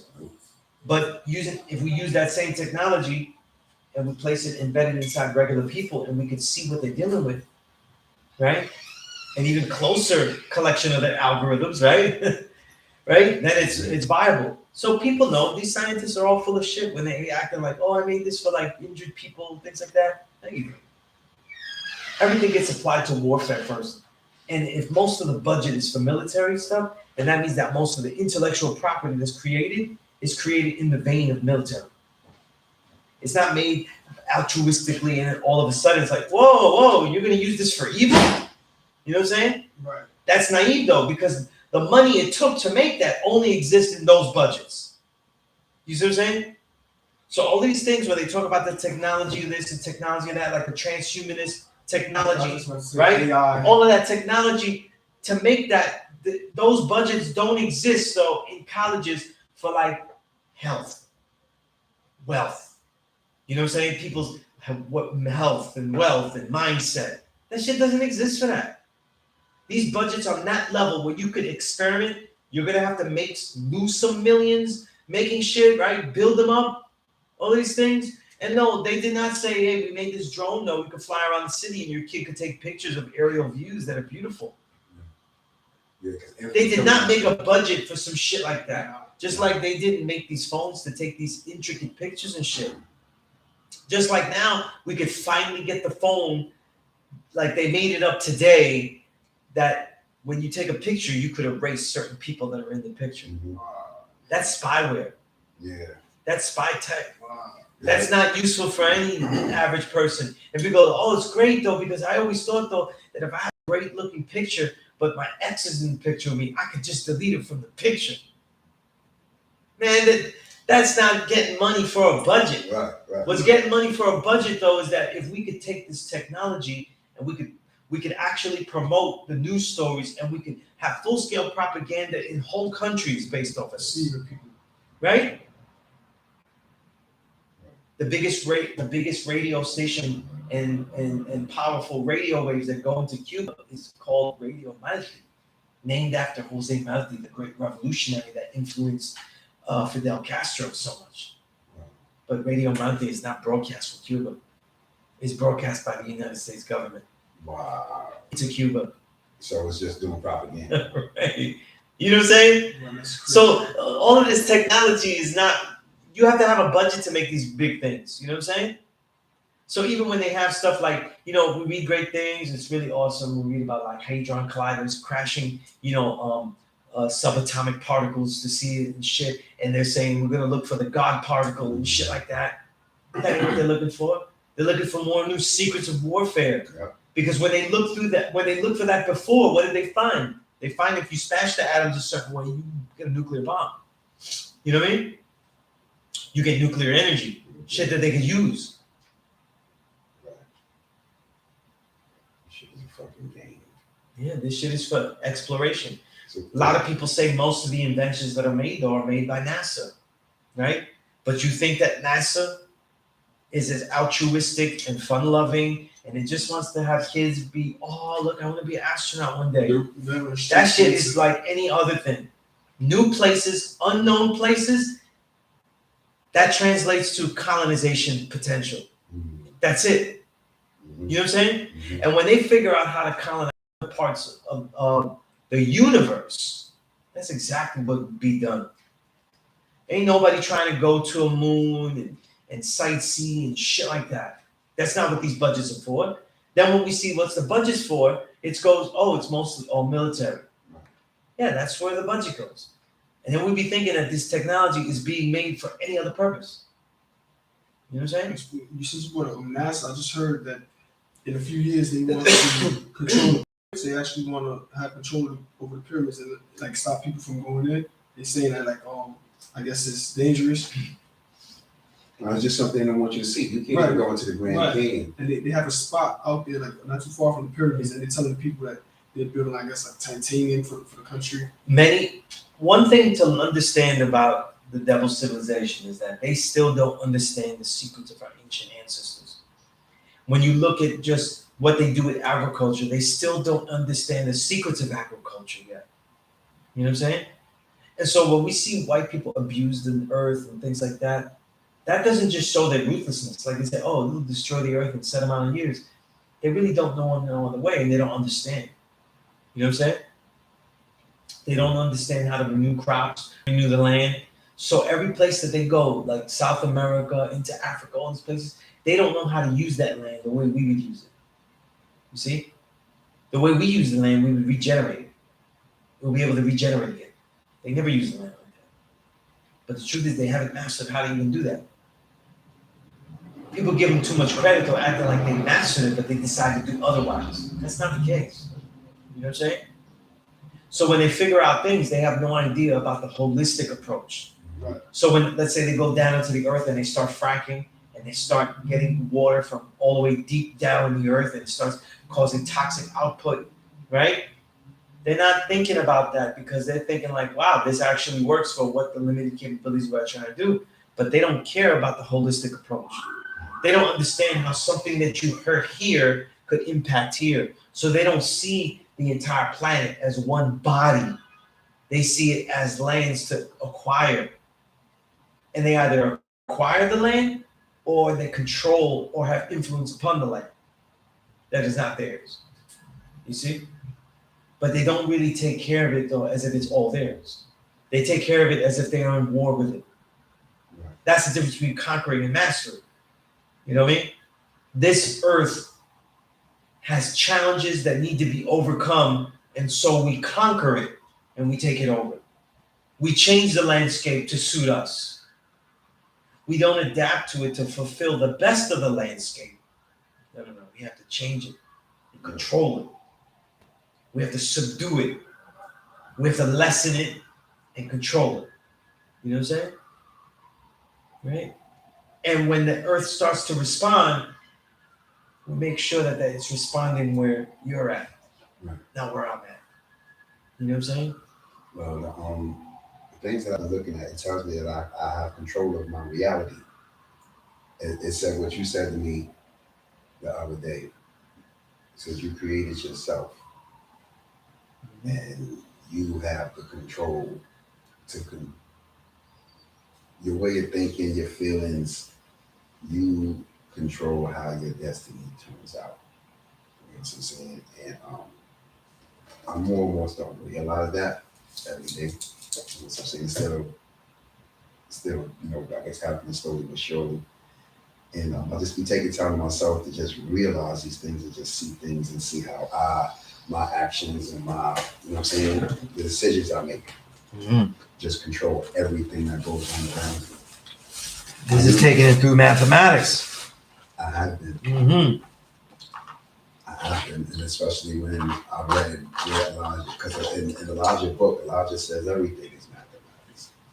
Yeah, he says that often. It's, The one thing that will get you through message to the black man is understand that it gets very repetitive. yeah. So it'll help you, but it won't be so mind blowing. You'll start to get it though. Right. I've always listened to Elijah, though. Like Elijah, he used to really, really, really intrigue me because once I started to see him, I used to hear his voice, and just to see he's as little as his voice is. But even though he's as little as his voice is, he exudes so much power. Oh, absolutely. And like he is one time because I seen your video the other day when you said Elijah is not very humble, and I see that he is very cocky, but because he know he God, right? But Yeah. he is so cocky with it. He be like, yo, you talk about your guns. You don't have no guns. I said, yo, this nigga is crazy, man. But he will front on you. He will tell you, you think you're going to kill me? You're gonna kill God. Elijah was like, I don't know, man. I just see how everybody drew to it. Even the Father, I can see it, and I also see how Elijah made different Elijahs. You know what I'm saying? He made so many hymns. You know what I'm saying? And I can see it, the impact that they made. Mm-hmm. We here because of that. We in here because of that. Mm-hmm. I didn't think of that. Think about it. Everything the Father is because of Elijah Muhammad.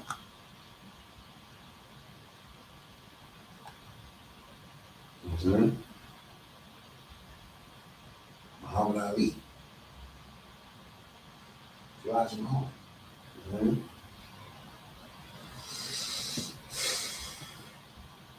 We in here right now because of Elijah Muhammad.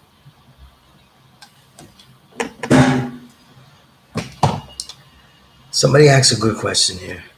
Malik, always with good questions. He said, what's a practical way to look at the 32nd degree and the 1 to 40? The 32nd degree and the 1 to 40 talks about the mental power of a real devil, comparison to the original man, saying that they have 6 ounces while we have 7.5. Those ounces don't refer to the whole brain. They refer to the medulla oblongata, the brainstem. I'm glad you brought this up because I've been hitting you up about this. Yes. It came up. Right. Put it up. Okay. Right. And yeah, these are always questions that come up. These are powerful degrees here in the 30s. Once you get to the 30s. The jewel about it, though, I don't know if I had a note. No, that's the wrong degree. Yo, you looking at the law school page on YouTube? Yeah. Yo, for this whole week, I swear to God, it's just because once you look at it, and you get your algorithm. The jewel algorithms have been giving me some jewels all fucking week. The jewels about it is that they said the devil's 6 and the original man is 7.5. There is a difference between our original brain and them. So people that deal with it, they talk about the pineal gland, and there is a calcified pineal gland. These are things that Dr. Drew Pookrum, T. Owens Moore, and other scientists that studied melanin used to talk about. Okay? The way they talk about melanin, just as a side thing, is that everybody has melanin nodes, whether it's activated. And that melanin is not just only in the skin. You know what I'm saying? Right? Melanin, That's your largest organ, the skin, Right. but it's in all the organs. Right. Okay, from the way that you're hearing bass lines in your ear to the way that you're seeing, it's everywhere. Okay. And Jewel Puka calls it a biological living light. It is an active reality inside the cell. Right, right. She has a lecture that's really great. One of her classic lectures. I'm pretty sure you can find it on YouTube. I used to have that DVD and shit. The 7 circuits of the brain. I think that's what it's called. The 7 circuits of the brain. What's her name? Jewel Pookrum. P-O-O-K-R-U-M. Like poop and then rum. Okay. Jewel Pookrum. And And you said it's called the 7 what? 7 circuits of the brain. See if you can find that on YouTube. That's a good lecture to get into her with. Obviously, the T. Owens Moore's book, The Science and Myth of Melanin, it's a great book. It's a book you'll have to buy because I never seen that digitally anywhere. You know, you'd have to find that. What the author's name again? T dot, right? Just T. And then Owens, O-W-E-N-S, Moore, M-O-O-R-E. I'm not gonna say it's a yellow cover because they might have a new edition. It came on right here, 7 circuits of the brain. Okay, yeah, save that lecture. You'll want to watch that. Oh, that's right, Dr. Jewel Fuqua. Oh, Yeah. okay. You'll want to watch that lecture. It's a lot of jewels. Save it right now. Yeah, definitely. Oh, yeah, I like that. Saving Knowledge is the one you used to tell me about her I all the like time. that. Yeah, I like that. You know? And she a sister. Yeah. I love her sister speaking. Yeah. I wish that she wrote a book about melanin because she spoke so much about it and had so many great ideas about it. But she never wrote a book about that. She has another book that's very intriguing, but it's not about that. You know? Small book, but worth getting. And I'm not the vitamins book that she wrote. There's another one. Straight from the Heart. It's a book of like short essays, but they're intriguing. They're intriguing. I gotta pull that out and read that. I didn't even know she wrote books. I thought she was just doing lectures. No. Small book though, but very interesting. You know what I'm saying? But yeah, I gotta reread that one again. There was a lot of good stuff in there. 7 circuits of the brain. This Right, title of it just got Now look, the mental and physical power of the devil is where the ego in us comes from, saying that we're better than them, this and that. This shit don't mean shit. Shit don't mean nothing. It shit means nothing. Because the only thing that's afflicting humanity though is a righteousness that they're not fulfilling. And because we're all stuck in a position of survival, we're all doing savagery. Right. And I mean all this macro, not you, me, you know what I'm saying? As in our people, those people, you know what I'm saying? Right. All of the devilishment is primarily because of the society that brought us here. Now they're weak and wicked. So what happens is that the nature is, because they are weak, they are prone to wickedness and thus find an easy way out to get things done because they wouldn't normally have the strength and ability to do it themselves. You see? Now we know people read things like absolutes though, so they think, oh, okay, it says that shit, I'm superior to them, this and that. You better get your shit in gear. You know what I'm saying? Because they had a lot of time though with blood sucking the strength of others. Right. So they're very strong. Right. You know, so like when they talk about racism today, they make a good point that a lot of people don't understand and becomes the mutation of woke and becomes the mutation of critical race theory. The mutations, these are mutations, guys. These are all terms that came out from us and they abused it and they took it over, including our own people that have abused it. You know what I'm saying? Mm-hmm. But a lot of this ideology of racism is, especially like with Robin DiAngelo's book, what's it called? White Fragility. Now, there's a white woman saying this. Okay. You know what I'm saying? And she gets a lot of ire because white people ain't ready for this shit. And they show they're not ready.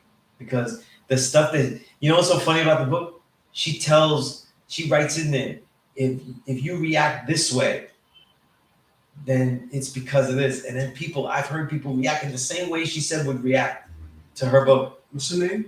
Right? Robin DiAngelo. She wrote a book called White Fragility. She has another book too called Nice Racism. I have not read that one yet, but it's fun. They're fun reads though, because you know, it's really talking to white man. And she's doing her duty. She's teaching her people, and she's basically saying that racism isn't something like you're branded, like you're racist, you're evil. Racism is something that you're doing because the society has put you in those positions where you do it. Now, what I mean is this though. When we see movies and we see like somebody whipping the slave and the slave master shit like that, that's not what we're talking about. She's talking about today's day and time, where people have white privilege, but they don't know that they have privilege. Right. You know, like we see white people and they do things, right? But we all know, and this, I'm gonna tell you straight up, this is one of the things that stops most of our young people from doing shit. Because they know when they see white people that have achieved good things, like dope shit, they know deep in their heart, they're like, they wouldn't let me do that though. You know what I'm saying? And a lot of older people too, they have the reality, even myself, they said, I know I wasn't able to do that because of that. You know what I'm saying? Like, so we look at situations and know racism, I know that racism impeded me because I know they wouldn't have the trials that I would have. You know what I'm saying? Whether you see it all the time. People make songs and you're like, they wouldn't have never let me say that shit. People write things and say, they would have never let me write that shit. Like, it happens all the time, right? They would have never gave her, they would have never let her go. They would have never let him do that, me do that. Like, you know what I'm saying? All that shit. So it's saying that white people behave in such a way because they don't expect that reality. A lot of times we're almost pre-checking ourselves not to do certain things because we're pretty sure we won't get away with it. And I don't mean bad things, I mean good things. You know what I'm saying? Mm-hmm. Whereas white people don't have that hindrance though. You know what I'm saying? Sometimes people So say they people- don't have souls. Right, but when they'll do stuff and they could do, and I'm talking about good things, we're not even going to the realm of evil. Mm. They could do the good things, but they won't have the challenges that we would have doing. Okay, I got And they're not cognizant that those challenges you. ever even existed. I got you. You see what I'm saying? They just So, live a whole completely different When you world. tell them that they've benefited from racism in ways they've never seen, they said, "No, I marched." Older people, I marched with King and shit like that. That's kind of do with it. I marched against police brutality and shit like that. And shit got nothing to do with it. You know what I'm saying? Because if you was really doing the knowledge, though, you know that if you marched against police brutality, you also know that you're marching and you never have anyone that looks like you. Actually, you have to march for. You see what I'm saying? Mm-hmm. They always go, white people get shot more than black people by Sure. cops and stuff. That's true. But you know how much larger the population of white folk is? You know what I'm saying? How much larger? And we do have to take into account that cops are really finding and engaging with criminality. So some of those motherfuckers that get shot need to get shot. And even that, that's You not know what I'm even saying? Or we're portrayed- gonna get shot because they were around criminality. And that's not even like portrayed on the media as much as all you see is black. Right. You know, Latino You know what I'm being saying? shot. But You don't it's, see but that. it's actually actual fact that Right. white people get killed by police more. Right, but you, Right. you don't Right. see it's not spread. But as the propaganda, though. That's You know? almost like saying that there's more white people in prison than black folk. Okay, that's almost true too. Right. That's true too. Right. You know what I'm saying? But we're talking about proportion. Right. You know what I'm saying? And if, if like, let's say if like 25% of the population is in prison, that's astronomical. That's astronomical. I mean, it's crazy. You know what I'm saying? Right. Then you have like another close to that percent unemployed. A larger percentage of that though underemployed. You have oppressed society. You know what I'm saying? And see, the thing is today, what's interesting is that our people aren't seeing the oppression that much, and white people are seeing the oppression because they're getting the white folk now too. You know what I'm saying? When we talk about transhumanism and things like that, that's not really gunning for us only. That's gunning for everybody. Right. Now white people are starting, Yeah. just like COVID and the vaccines and all that kind of shit. It's starting to- They wasn't gunning just to give us that shit. They went to give everybody that shit. And they penalized anyone, black, brown, yellow, white, who disagreed with that shit. You know what I'm saying? They ostracized, they canceled people, they fired them, whoever they were. So now white people, though, they're feeling like we feel all the time. And then us, though, when we're supposed to be seeing this as a next level of oppression, we're like, you better get in line. You're not Yeah, used to because we're so used right? to living. Right? We're so used to these things they're getting upset about freedoms taken away from them. They're getting upset about freedoms that we didn't have. Right. So we're like seeing this as just another day in the office, which it is not. They're seeing it like, oh my goodness, how could America become like this? And then we're looking at them more like they're even more full of shit. Right. What good old days. Like I see a lot of white activists saying the right things about this whole COVID, the transhumans and all that, but then they start talking about the way America used to be when you said, and I'm like, which one? Like the one that, took over the island that I'm from, the one that is oppressing Black America daily? Like, which one are you talking about? You know what I'm saying? So what happens is though, our people, especially the young, they're not trying to hear those voices, even if they say correct shit about certain things. And that's why with the gods, we always got to be discerning. What's the right of what they're saying? What's the bullshit of what they're saying? You know what I'm saying? I'll give you an example. When it comes to the COVID shit, I always talk about Robert Malone because he's one of the creators of that technology. And then he's the one that spoke out and said that the actual technology, right, that's used in the COVID vaccine is dangerous and not right exactly. They didn't listen to him. They canceled him. They sued him, all that kind of shit. But they can't succeed because he's telling the truth. You know what I'm saying? But then on the other hand, though, I saw an article because I follow his Substack shit. You know what I mean? And he had an article saying why reparations are wrong. Now, when people ask me, I'll be like, yo, reparations is wrong. I don't think any Black American should get paid money that they're gonna say is worthless tomorrow. They give every Black American 100 G's, right? 100, let's say, to make a figure, 100,000. Tomorrow, let's say that shit is not worth nothing. And you'll be able to just buy some groceries with that shit. Because we gave it to too many people. Now the shit don't have no worth. And then now, if he's like, yo, I got this money, let's put it together and buy some land. He's finally got this reparations, right? All the open land that they have, they'd be like, nah, this land is worth more than that, though. We can't pay it. Can't buy it. Right. You know what I'm saying? Because relative to what everybody has now, now everybody has this much, so now they'll judge richness as this level. So money don't mean shit, though. You got to give me real capital, assets, resources. Man. You know what I'm saying? I want like minerals and shit. Because that's what was taken away from us. Right? Yeah. Banks. Nobody took money, right? They was getting real resources out of us. Look at Black Wall Street going on. You know what I'm saying? Right. That had nothing to do with dollar bills. You know what I'm saying? But I read Robert Malone's article, and he's talking shit about how it would ruin the economy. That economy's based on our oppression. Why would we give a fuck about it now? Exactly. Like he says, it would ruin the whole economy that you're living in. So, But that's why I'm asking for reparations, because you built this whole economy that works because of us. So why should I have to care about how this economy works the way it is? So real reparations is really a revolution. On this level, revolution.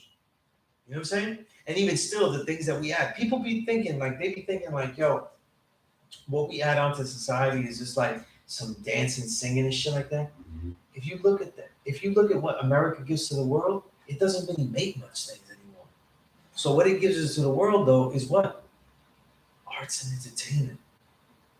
That's what the whole world's buying into. Yeah. People be talking shit, though. There's like 1 million apps for TV. You know what I'm saying?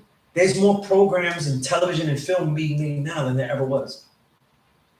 There's more songs being created than there ever was. There's a lot of fucking whack songs. A lot of bullshit music that's being sold mainly. But there's more and more everywhere. In other words, everybody could get the songs, the type of music that they like. Even as they pump the worst music in front of us, if somebody really wants their own particular niche, there's expansions of all the niches too. Even though they pump up the bullshit as the smoke screen one to get, you know what I'm saying? Right? Fuck Bad Bunny, but you want real Puerto Rican music, we got hip hop, we got salsa, we got, right? You got everything. Good and bad and the ugly, right? This is what we're exporting this for billions of dollars. Though. You know what I'm saying? billions of fucking dollars around the whole world. The way the whole world acts is the way that we move here. The shit that we do here. You know, you see this more like if you ever, like I've taught students globally that are from other countries, Germany, Britain, Australia. When you do the knowledge to how they talk and how they move and shit, yo, we sold the whole world moves the way or and acts in the manner that we showed them. Some of the greatest MCs in other countries, though, have a concept of oppression based on how what we said oppression was. Right. And then they see it in their own land. You know what I'm saying? Even if, and we'll look at it and be like, damn, but yo, they got like death squads in your shit. They do shit that we ain't even, motherfuckers get thrown in ditches. You know what I'm saying? Like, right? Latin America, that shit is worse than, you know what I'm saying? But they still define their ways, the way they move, the way the youth rebel, through the way we do it. The way we do it. You know what I'm saying? I was just saying that to somebody yesterday. I was like, a lot of the world is just influenced Right. based on. But this is intellectual capital. This is billions and billions of dollars being sold. So when they talk about reparations and all that shit, though, it's so much shit that we're still funding everything here. See, in military history, 101, the most important thing in warfare is to win the hearts and minds of the people, not the people from the country that is fighting. In other words, you're fighting the other country, not the hearts and minds of your own people, but the hearts and minds of the people that you're fighting. Right. If you can win the hearts and minds of the people that you're fighting, then you got this shit. And this means something, especially with like a country like the US that they fight abroad, right? There's never been a war here, right? Like we've never seen like a fleet of soldiers from another country come in and just shoot shit up. Like, oh no, yeah, there's a battle of Newark. You know what I'm saying? Like, Right. there's no shit like that. Like, yo, that shit would fuck everybody's head up here because we never seen no shit like that. We was right here in New York. We just see planes just start flying, dropping bombs. Right? And shit. That's crazy. But this is what all the other countries deal with. All the other ones. And the U.S. always make it seem as Right. they're going in there. Even during World War II, even Britain dealt with that shit. But America never dealt with Got that. attacked, right? Never.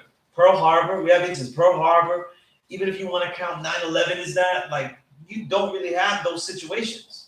Yeah, right now. You know what I'm saying? So it means though that in some way they're winning the hearts and minds of the people. Don't think for a minute though that the arts, the creations, the arts, entertainment, the culture of the oppressed being the dominant culture. Like think about this.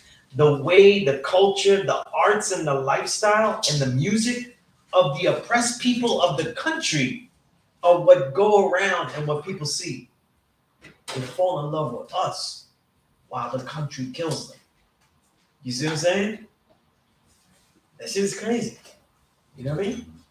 And it's not just today, it's our shit nearly exclusively. But this is the way it always was. Though. You know what I'm saying? People fall in love with the movie stars. They fall in love with Humphrey Bogart because he was dope. Right. They fall in love with the propaganda movies of the age. You know what I'm saying? They fall in love with everything, the actors, everything. So when people go like, blacks, they just make arts and they don't have no real industry. Yeah, but you said that's This is the fucking industry. This is the propaganda. Yeah, wow. This is the fucking propaganda. Right. You know what I'm saying? Mm-hmm. You go to the battle, old school, or we see old wars.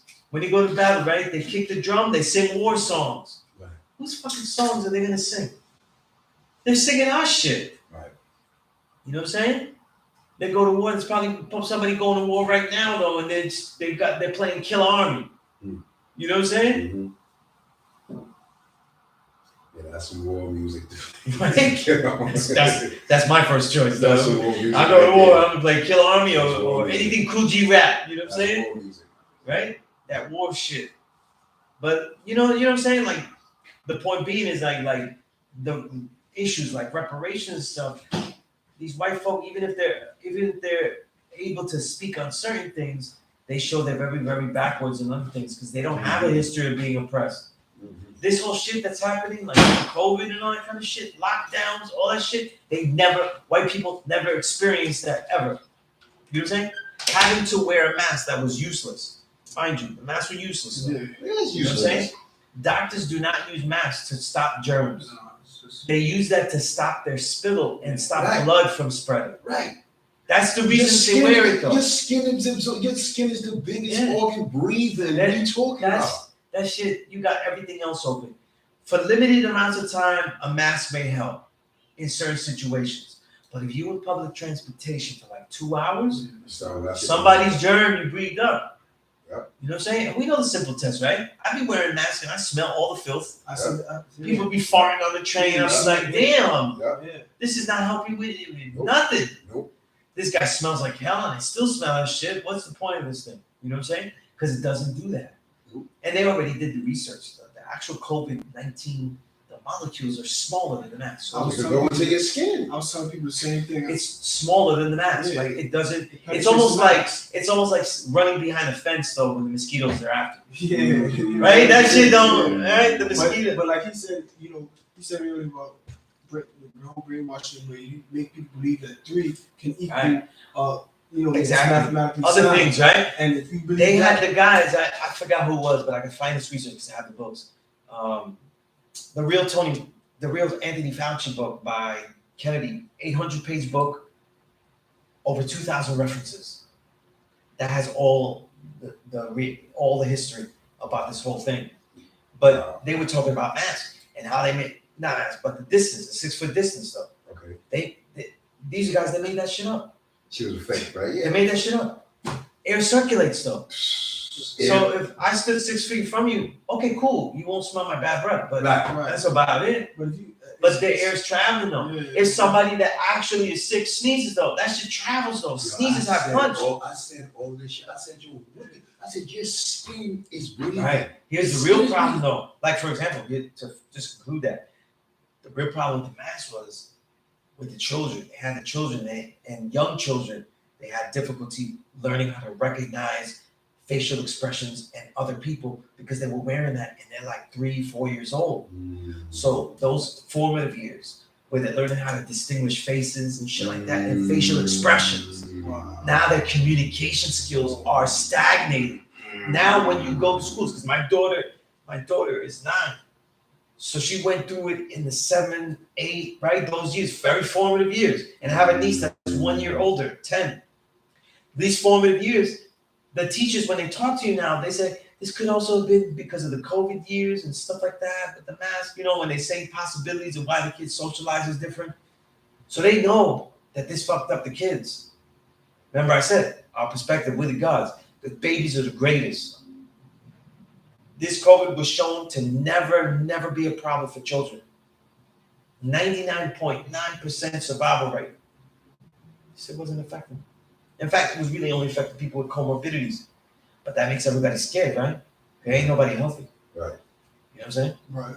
Everybody's obese. Everybody has diseases. Everybody has shit. Everybody got some shit. Everybody got a lot of shit, guy. Right. So now the fear. Shit. And you know what's another comorbidity? Fear. Right, because if Fear, man. If you get scared of shit, you get that shit. Yeah. You know when you was a kid and you was like, oh man, my birthday's coming up. I don't want to get sick. and then you get sick. Right? Christmas, right? You don't want to get sick in the cold. You're scared. Oh shit! But I didn't want to wear my coat like that. Mama told me to wear my coat, my scarf. The scarf looks stupid. But now I got cold and shit. Now I'm scared to get cold. You get the fucking cold though. You know what I'm saying? But then there's other people that they don't fear shit. They don't get shit. Right, that's a fact. They don't get shit. You know what I'm saying? He's like, this ain't nothing.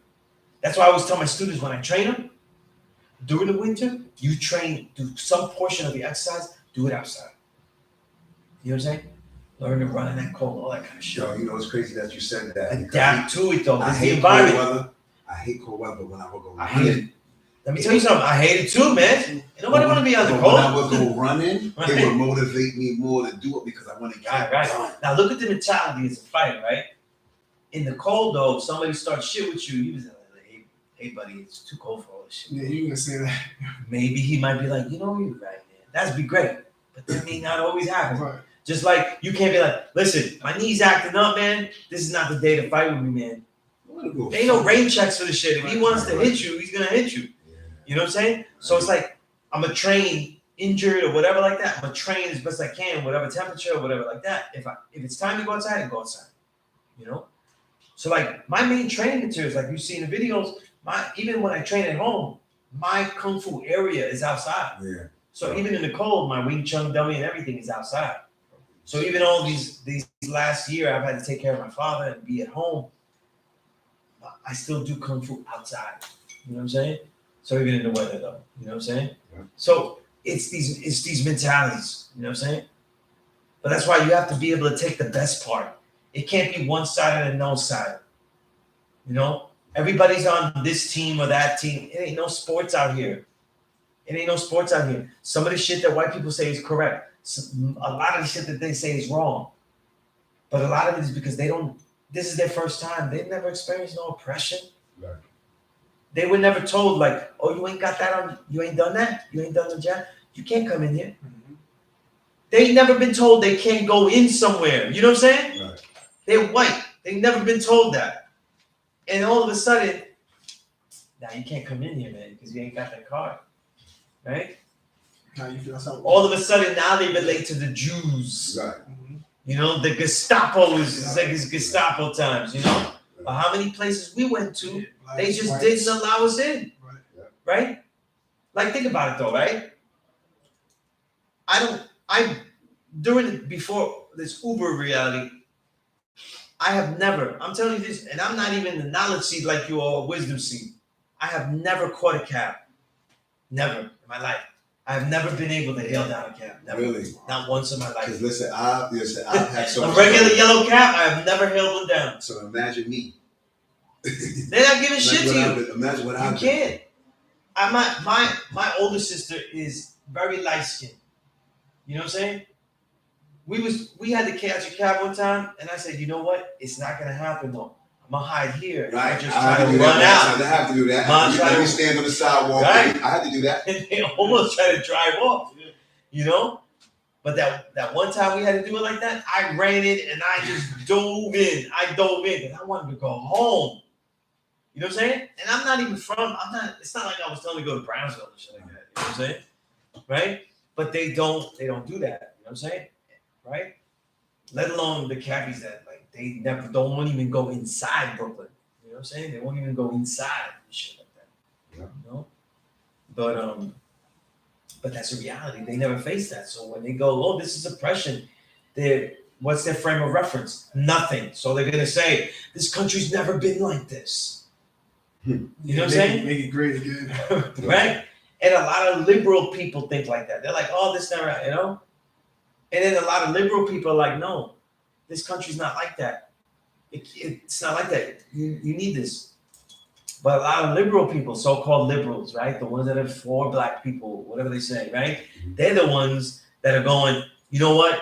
If you don't get vaccinated, if you get injured or something, you should not be, the hospital shouldn't treat you. So that's basically telling doctors like, yo, you don't have to follow the Hippocratic oath that you took. You know what I'm saying? And they really But it's okay though, because it's already broken. Remember, when this shit came out, they said, listen, go home and when you get really, really, really sick, and we have to put you on an incubator, the ventilator, then you come through. But that's why most people died, because that ventilator was not helping. Nah, It it was was. killing them. It was destroying the lung because it's too powerful. But they were coming in when they were already past due. You know, you could actually come when it's too sick. You know what I'm saying? You can't go and say, listen, I'm sick enough. You know, you could die from the flu. If you get fevers too high and you don't do nothing for it, and you're too weak and you do the wrong things, and you know, people have died from the flu. You know what I'm saying? So this is what was happening. I give all these examples that look, in what is oppression today, our people aren't seeing it. They don't understand. And then they see they're in a generation where for the first time we're seeing white people saying, we're going through some shit here. You know? And then we don't relate, and we don't want to relate because it's like, if you're going through shit, well, fuck you. Because where the fuck were you when we was going through shit? Just like our people aren't really like crying when they say there's a drug epidemic, an opioid epidemic, because it's like, yo, you guys didn't give a shit, right? You guys didn't give a shit when we was crack. You dehumanized us, Right. The crackhead. You know what I'm saying? Heroin, you made fun of us though, and all that kind of shit. You know what I'm saying? So much so that Even like if you look, right, you ever see our comedy, black comedy, brown comedy, right? We make fun of our junkies and shit like that. We don't even look at our junkies as like from the times of Richard Pryor, we never really look at our junkies as like tragedies. Right, having a problem. Think about that shit. Like old dirty bastard. Right? We don't see it like that. We don't see him as a tragedy. We see him as like, oh well, he got, you know? Yeah, But they make movies though, and the white guy that was drugging and savaging, just straight savage, doing fucked up shit. Because let me tell you something. When I was around Papa Wu, one thing he told me was like, and I wasn't allowed to print this, right? Because it was just between me and him. Mm-hmm. He didn't want to print this, but it wasn't like he didn't want me to tell people, but he didn't trust the source printing it the right way. Right. But he was like, he never hurt nobody. You know what I'm saying? So it wasn't like he was robbing RZA to get a car, you know? It wasn't like he was thieving to do this and that. He had his own, and he was doing it himself. You know what I'm saying? If he was unreliable though, yeah, he hurt the group, right? He didn't show up when the whole group needed to be there. But he was hurting himself because he wasn't showing up for his own stuff either. He wasn't showing up for his own album creations, right? That's his stuff. He really only hurt himself. You see movies of these other rock stars and shit like that, they're hurting everybody around them. They're being abusive, they're being violent, and all that kind of shit. If you're like, oh, it's a shame that he was like this or shit like that, right? We humanize them. I'm not saying that they shouldn't have been humanized in some way, but we never humanized our people addicted to drugs. We made fun of them, Right. and then the music only went worse though too, because now they get glorified to be in the actual high of the drug. Right. That's not helping. And we also glorify and still glorify, because most of the underground glorifies the drug dealer. Right. Now So they go from the drug user. to do that, right? To glorify the drug dealer still means that you have to also ridicule the drug the user. drug user. It's the only thing where you see the actual purchaser of your product is ridiculed. It's the only time. You don't really see it with anything else. Right. You know? And there's a difference though, right? There's no, even with the music today, they glorify the drug user in the reality of using it. Peace, God. And my condolences, man. Thank you, God. Same to me, I know. Indeed. That was my heart when he came home. Indeed. But he did good leaving you there. You're a living testament to the That's right. That's right. There you go. I just wanted to do that. Thank you, God. Carry on. Will do. Will do. Yeah, you get And you know, that drug user is in the high. But these songs, like all the songs, the pop songs, they don't really humanize the drug user. Because they don't show you the life of the drug user. They show you the high, but they don't show you like the struggle. They don't show you They don't show you the struggle, the down, Down, you know, show like, you low. hey, I really needed that. Like, you never hear a story of the whole path of the drug. You know what I'm saying? Like, you see vignettes, though. Like, people will appreciate, what's this kid's name? Because he was a junkie. Mac Miller, right? Yeah. But he was white, though. Right. So his songs showed us sadness or depression and stuff, right? And people let it be humanizing. But do they do that with the black MCs that were still using drugs? Not even Right, close. because they make it seem So like even in our own music, the one that died off the drugs, because many of our artists died off the drugs, they humanized him. You know what I'm saying? Mhm. Right? Most people don't even they barely humanize Pun, even though he died of his own addictions, because that eating, like he was like 700 pounds. You know what I'm saying? I used to see him in the Bronx. Used to go to the Law Finesse. Used to go to tournaments in 20th Street Park. I know I got an autograph. He used to be sitting in there, but how I knew it was really bad, because you know I seen one of the from the same neighborhood. Like he's from Soundview, then he moved over there to Prospect, and he would have the oxygen tank. It was so bad. He was sitting at the basketball game in the hood with the oxygen tank right there. Yeah. I'm like, Yeah. this shit. It's Yeah, like I oxygen was OD, watched him dying. I watched him. Yeah. I watched A him. lot of the last records, though. I remember the song that Juju did for him on the Terror Squad album. That one, Juju told me that he recorded it lying down. Lying down. You know? So he could do that one take shit, but it took everything. It took everything to do it. You know? And that his dexterity, his breath control, he just was really great at doing this. But he could have been so much better if he was healthy. You know what I'm saying? We know that. You know what I'm saying? But we barely humanize that. Right, I was just supposed to say, We barely humanize that. gotta get better. It's it's not okay, but we understand that was a real addiction. It was hard. Like you didn't know how to get it off that. You know what I'm saying? Right? Dealing with wealth is something we never had. You know what I'm saying? Yeah. And you don't get coached for it though. Nobody coaches you for that. Right. They may coach you. They may coach you to tell you what to say in an interview, but not much. You know what I'm saying? Because they know now that bad press gives you better press. So now you can say whatever you want. Right. You look like a fool. They don't prep nobody because it's all going to be good. You know? Nowadays, guys that are pop, though, they don't even get... You could be a liar. Obviously, you could be a snitch. Clearly, you could be a snitch. You could be a liar, right? Rick Ross, you could say whatever you want. You could say things that never could have happened, have no sense of happening, and say it like it's your real life. Not like...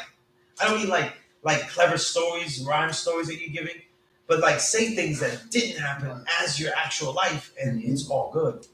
You know what I'm saying? Right? Also the worst. That's really a sad situation. Yeah.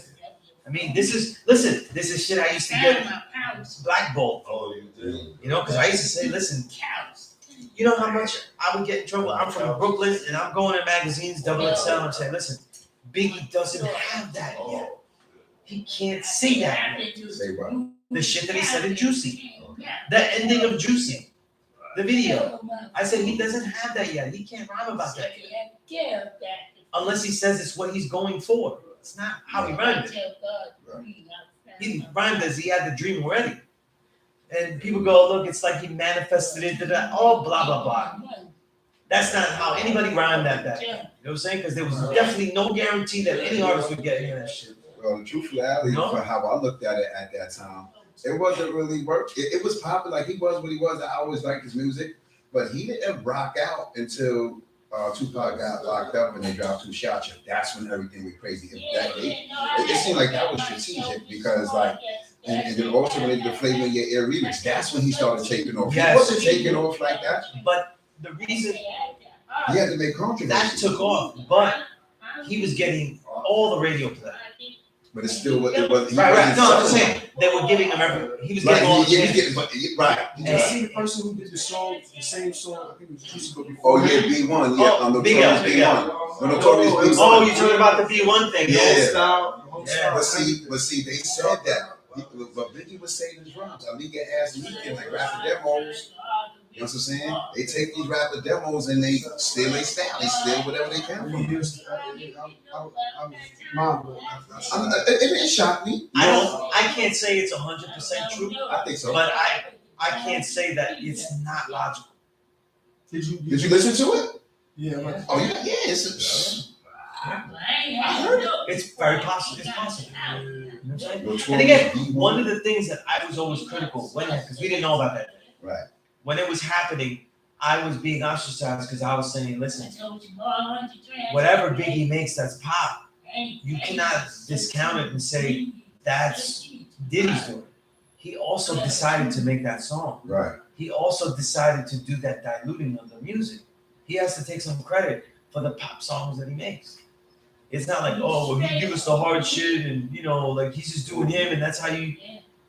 We made excuses for him that we didn't make excuses for anybody else. Right. While other artists are blowing up. So it's like, wait a minute.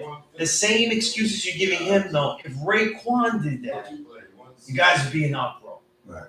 If Ghostface did it, you'd be in uproar. You know what I'm saying? So he had like a leeway that others didn't have. And the leeway is that people were hearing him on the radio. And you get used to hearing people on the radio. It's a good program. Right. Diddy was a real genius. He's a real genius of evil. Right. Genius of evil. Right. But yeah, I don't know. That whole thing with the where he bit that guy, I don't know. It's very possible. I don't take it out of the realm. You know what I'm saying? I'm realizing that, you know, I've seen things that all of this shit is snooping. Like a lot of this is not real. Listen, the real sellouts though, and I not just talk about big, the real sellouts are the ones with talent. Right. Because the way you keep a career going though is that you have to be able to shapeshift. And it takes talent to shapeshift. Sing this song or sing it a little bit like them, different way, give it to them this way, right? You have to be able to shapeshift. And so this is why I say Jay-Z is the perfect shapeshifter. Oh man, he's a master. He has so much dexterity that he's able to take any kind of style. He could take, you know what I'm saying? He can imitate anything. He can do anything. Actual fact. If he had difficulty saying a lot of rhymes, like other people's rhymes, like let's say it's too fast or too intricate, things like that, he wouldn't be able to do everything. But he actually has those gifts. You know what I'm saying? He isn't using to say, I have to do something only my own. Only this. You know what I'm saying? And the bigger you are, the more you can say you don't have to give credit. Right. You know? He's on interviews taking credit for shit that he didn't do. Right? We saw the interviews where he's what was it? The guy Kamal sent it to me. The 99 Problems though. Yeah, that's right. He's in the interview saying, "Yeah, I came up with that." No, he didn't come up with that. That's Ice-T. Ice-T said the same shit. That's his chorus. That's his song. You know, it's the same song. So just admit that you did, but they can't be sincere and say, "Listen, this is kind of a remake." It's not like Snoop didn't go in there and say, "Lottie Dottie's my idea." He said it was like a remake of what Slick Rick did. That's all he had to do. Right? But he didn't do it. He still got away with it, though. Still got away with it. That's why you know there's a machine. They pay for this machine. Oh, yeah, that's a fact. You know? They got him as the #1 rapper. Everybody cares about the machine. Yeah. But they don't care about the people that use the machine. Mm. You know what I'm saying? Right. They're okay with that. That's why I said they're okay with who. They're okay with. They're not okay with who takes the payola. Mm. But they're okay with who gave it. You know what I'm saying? Well, we gotta do what we gotta do. And it's like. That's how you want your music, though. That's how you want your music vetted, though. Right. And then you complain, though, that the algorithms are not, you know what I'm saying, in your favor or something like that. But yeah, that's my rant. But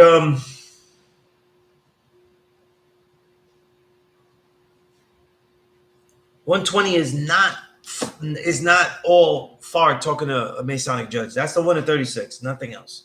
Everything else is Elijah's answers. Yeah, that would be incorrect.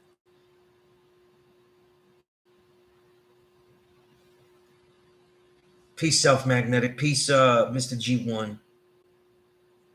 It's good to see all these people in here. I hope some of the things I said resonate about Knowledge Me. If anybody has any questions and stuff like that. I remember I showed, I had sent King Kamal the first essay I ever had to do in this class, though. So it is dated. It has a date. Yeah. Like May 20 something. So I started in May 4th. About May 20 something, I had to hand it in. Like almost. And after 2 weeks with him, he says the knowledge degree. Who's the original man? The original man is the Asiatic black man, maker, the owner, the creator of planet Earth, father of civilization, and God of the universe. Write me an essay showing and proving that you were that degree. Yeah, man, I'm like, damn, I don't even know enough like to even go this far. So I hate it. I was like, there's so much missing here. So much, you know what I mean? But I was able to write 3 pages on that. I gave 3 pages, a little bit extra on that. You know what I'm saying? And I handed it in. You know what I'm saying? A lot of the students, they didn't do it. They didn't do it. So, well, I could build and do my answer. It's like, no, the point was that you wrote it. And you go into some kind of way. You know, every type of form that you communicate in is different types of challenges. You know what I'm saying? That's what I said. There's 3 ways. You in the classroom, you build. In your journals, you build. You write. But there's also another mental exercise I talk about. I don't know if I ever shared this with you, but I do this a lot, and I always did this. And I used to do this, especially when I first got knowledge. I would have these mental conversations. Picking who would be the hardest person to prove that I was the original man and the true living God. Right. right?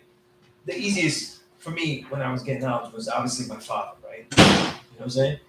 And in real life, it didn't work, but that's okay. But in my exercises, I would actually go through it and say what I thought, how I shall improve, and then try to think of the counter questions. Sometimes we have to have these conversations and think of the counter questions that could come up against us. These are the secrets also to writing an essay or making a lecture. You have to think of what would be said against you. You know, one of the best ways, like how is that useful?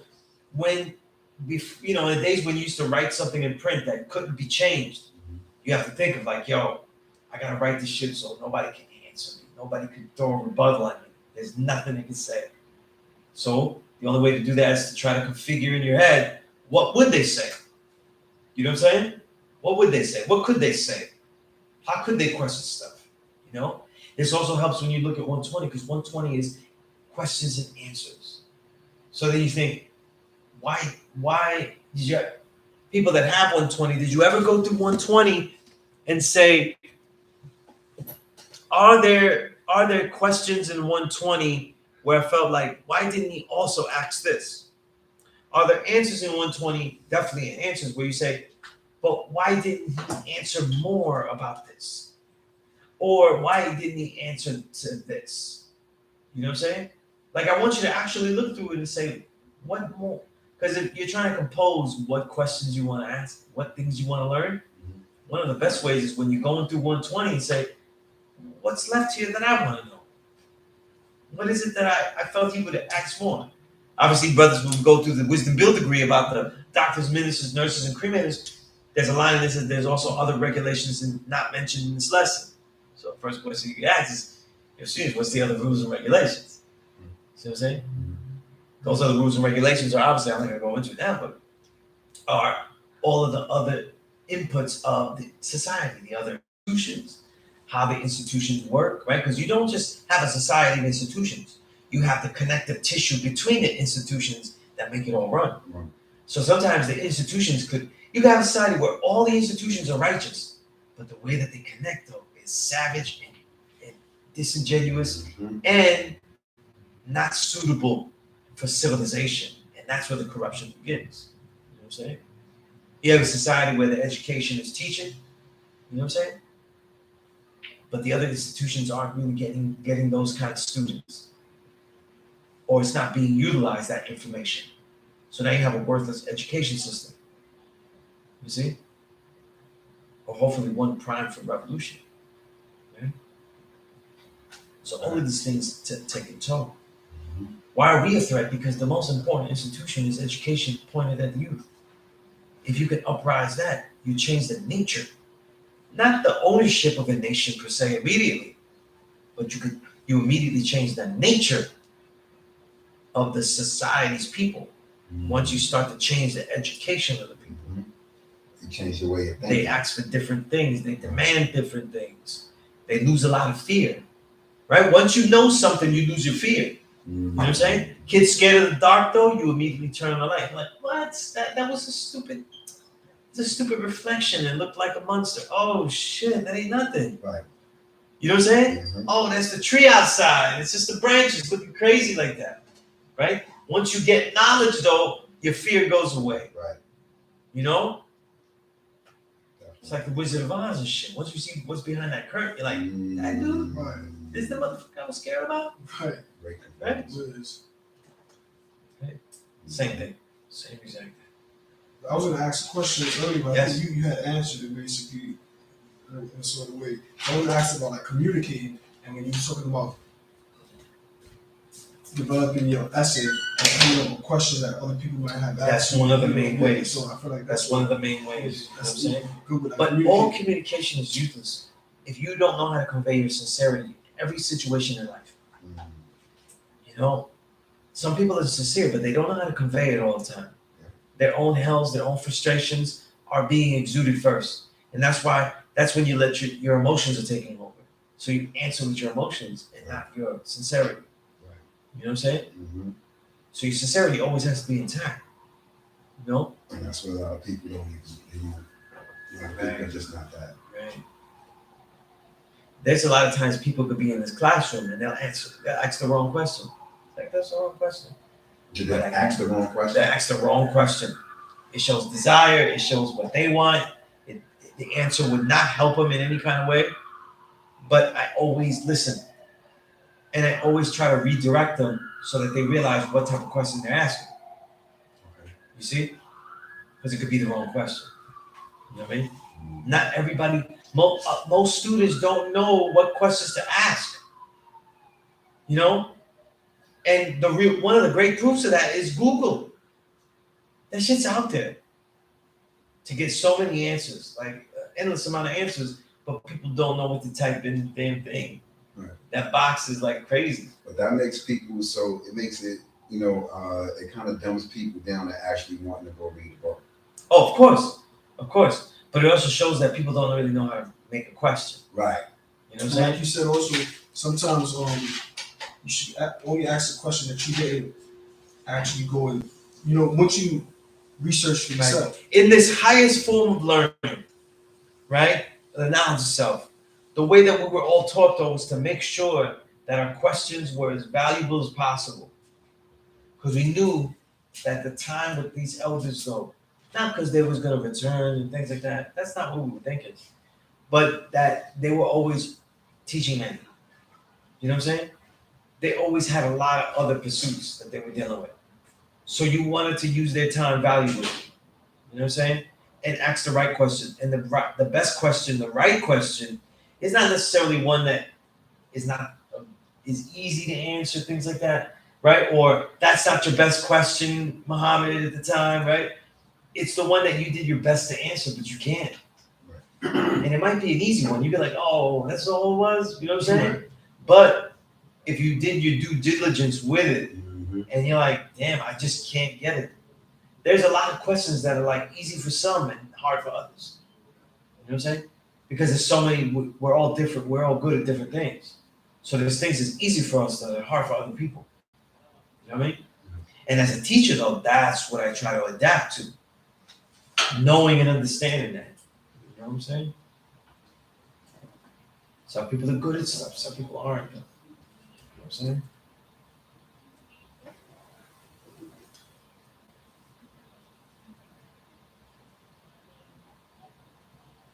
I'm usually online here until 9:00, right? So if anybody has any questions, I am doing the knowledge to it now. The chat gets quiet though when I'm talking to the students in the classroom. But I did do the knowledge to a lot of great things that was said in the chat. You know what I'm saying? And I appreciate all of the people that is really,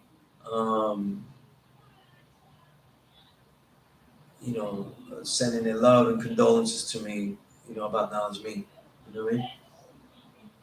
The guy that came in and gave his condolences, Ali, obviously their peers, that was his friend. Really? That was right. That was your enlightenment friend? Right. They're all peers. These are one of the elders that took the academy classes when this first started. You know what I'm saying? And this school started as when Allah got it as a school that got you into college. Yeah, I did research on that. They had like a charter school. It was like a charter school. Right, Dumar, Umala, Ali that you just saw, right? That's how all of them got it. You know what I'm saying? They got to college because of that. Really? You know what I'm saying? I mean, that's But Wow. Ali knows that was my enlightenment and that he prepared me to be here. That's why he said what he said. You know what I'm saying? He knows that he returned, but he returned knowing though that what he did something to keep this going. You know what I'm saying? Wow. All right, that's a mark of a great teacher because you always, when you're moving on, you gotta have somebody to fill your place. Right. You don't just leave. Yeah, I mean, empty. The guy was my Obi-Wan though, because he was seeing shit in my eye. It was like, what? Cool, man. You know what I mean? Yeah. It really was, It really was, And I want you to get used to that, to be used to preparing yourself, to having expectations. You know what I'm saying? Most people, they have difficulty performing because there's expectations on them. You know what I'm saying? So erase those. You know what I'm saying? And to always be in the zone. I never come in here saying that, well, I've been doing this so long and so well, it'll be awesome again. I don't. I actually come in here saying, throughout a week, saying, preparing for it. Still, even after all these years, I prepare. There's some moments in the week where I seriously prepare for this. You know what I'm saying? Mhm. I always try to do that. You know what I'm saying? So when the expectations seem to be overwhelming, that's not what I'm relying on. I'm relying on the fact that I prepared. Right. There's a thing I always say, there's only two things happening in this universe, right? We're the creators, right? So there's only two things that we're doing regarding how we create. There's preparation and performance. We're preparing something to be performed, or we're performing something that was prepared. Mhm. The real genius of it and the mastery is in whatever fields that you're in, whatever you're doing, the two blend. That's right. Martial arts is the best example. You start training because you're preparing to defend yourself. But now the performance of it is not that kicking ass moment. Right. The performance of it is the actual preparation. Because the actual preparation is what's giving me the longevity. It's what's giving me the insight and the strength of mind and body to create things. It gives me a different awareness, right? It's giving me the health, the longevity, the wherewithal to have just the lack of fear to go different places. You know what I'm saying? All of these things. So it's not fulfilled only if I kick somebody's ass. You know what I'm saying? In fact, it's the opposite now. That if I get into a fight, the first thing that I will be studying is how did I draw this up? Like, how did I get into this situation that's unacceptable? Right. You see what I'm saying? Because I'm studying fighting and anger and hatred so much that you learn to gauge it. You know what I'm saying? A lot of times, though, you could abuse that because you know that there's anger and hatred. You could feel fight. You could feel a fight coming. You could feel violence approaching. Yep. And if you know how to fight, you're like, I'm gonna let that shit come. Because I got this. I don't need your ego is like, I don't need to get out of here. I don't need to leave. You see? But if you really learn this and you really love this, you know that you abhor violence, you hate it now. Right. So you're like, I feel it though, there's no need to be here. Because this is the way I would perform if my children were here. I would anticipate. And they would never know violence was approaching. Mhm. That's happened so many times with my children. They Really? never know violence was ever approaching. I'll be like, it's time to go. You know what I mean? Wow. No one had to insult me. No one had to do anything. I just knew That's this. a fact. That's a fact. And even if we don't train in the martial arts, we know in the hood, we know Yeah, these situations. Yeah. And you're just like, you know what? I can see what's going on in this park. You know what I'm saying? It's gonna go down different right now. Have I done everything I should? I could go somewhere else though, finish this off. You know what I'm saying? Right? And then you do, you know what I'm saying? So we do all the time. You know what I'm saying? Because that would be the best way to defend those children, not to be like, hey, I'll defend you. That's a last resort though. You know, because all violence though affects the children's, you know what I mean? So in my heart though, I wouldn't want them to see that though. Right. And then they would also be scared. If they saw me unleashed though, that would be kind of scary too though. You know what I mean? Oh yeah. Because if I have to fight in front of my children though, that means I'm not really gonna stop until something isn't moving. Because I can't really be sure about shit. Of course. You know what I'm saying? So that would scare the shit out of them. You know what I'm saying? Now the next time I scold them, you're gonna see them scared. Even if you know what I'm saying? And like you said, that shows how the violence affected them. Right. So violence, no matter what, affects. You know what I'm saying? It affects. You know. So all of this stuff is important. These are the things we think of, and now preparation and performance are blended together. But now performance means something else. Preparation means something else. You know. And every performance that you acknowledge in your reality is a preparation for the next performance. So if this is a performance of my teaching, this is a preparation for the next one. You see what I'm saying? And we build on. You know? So everything happens in that way. This is why I always say preparation, performance. You know? I've been saying this for years. That's an oldie. That's one of the greatest, Sunez greatest hits.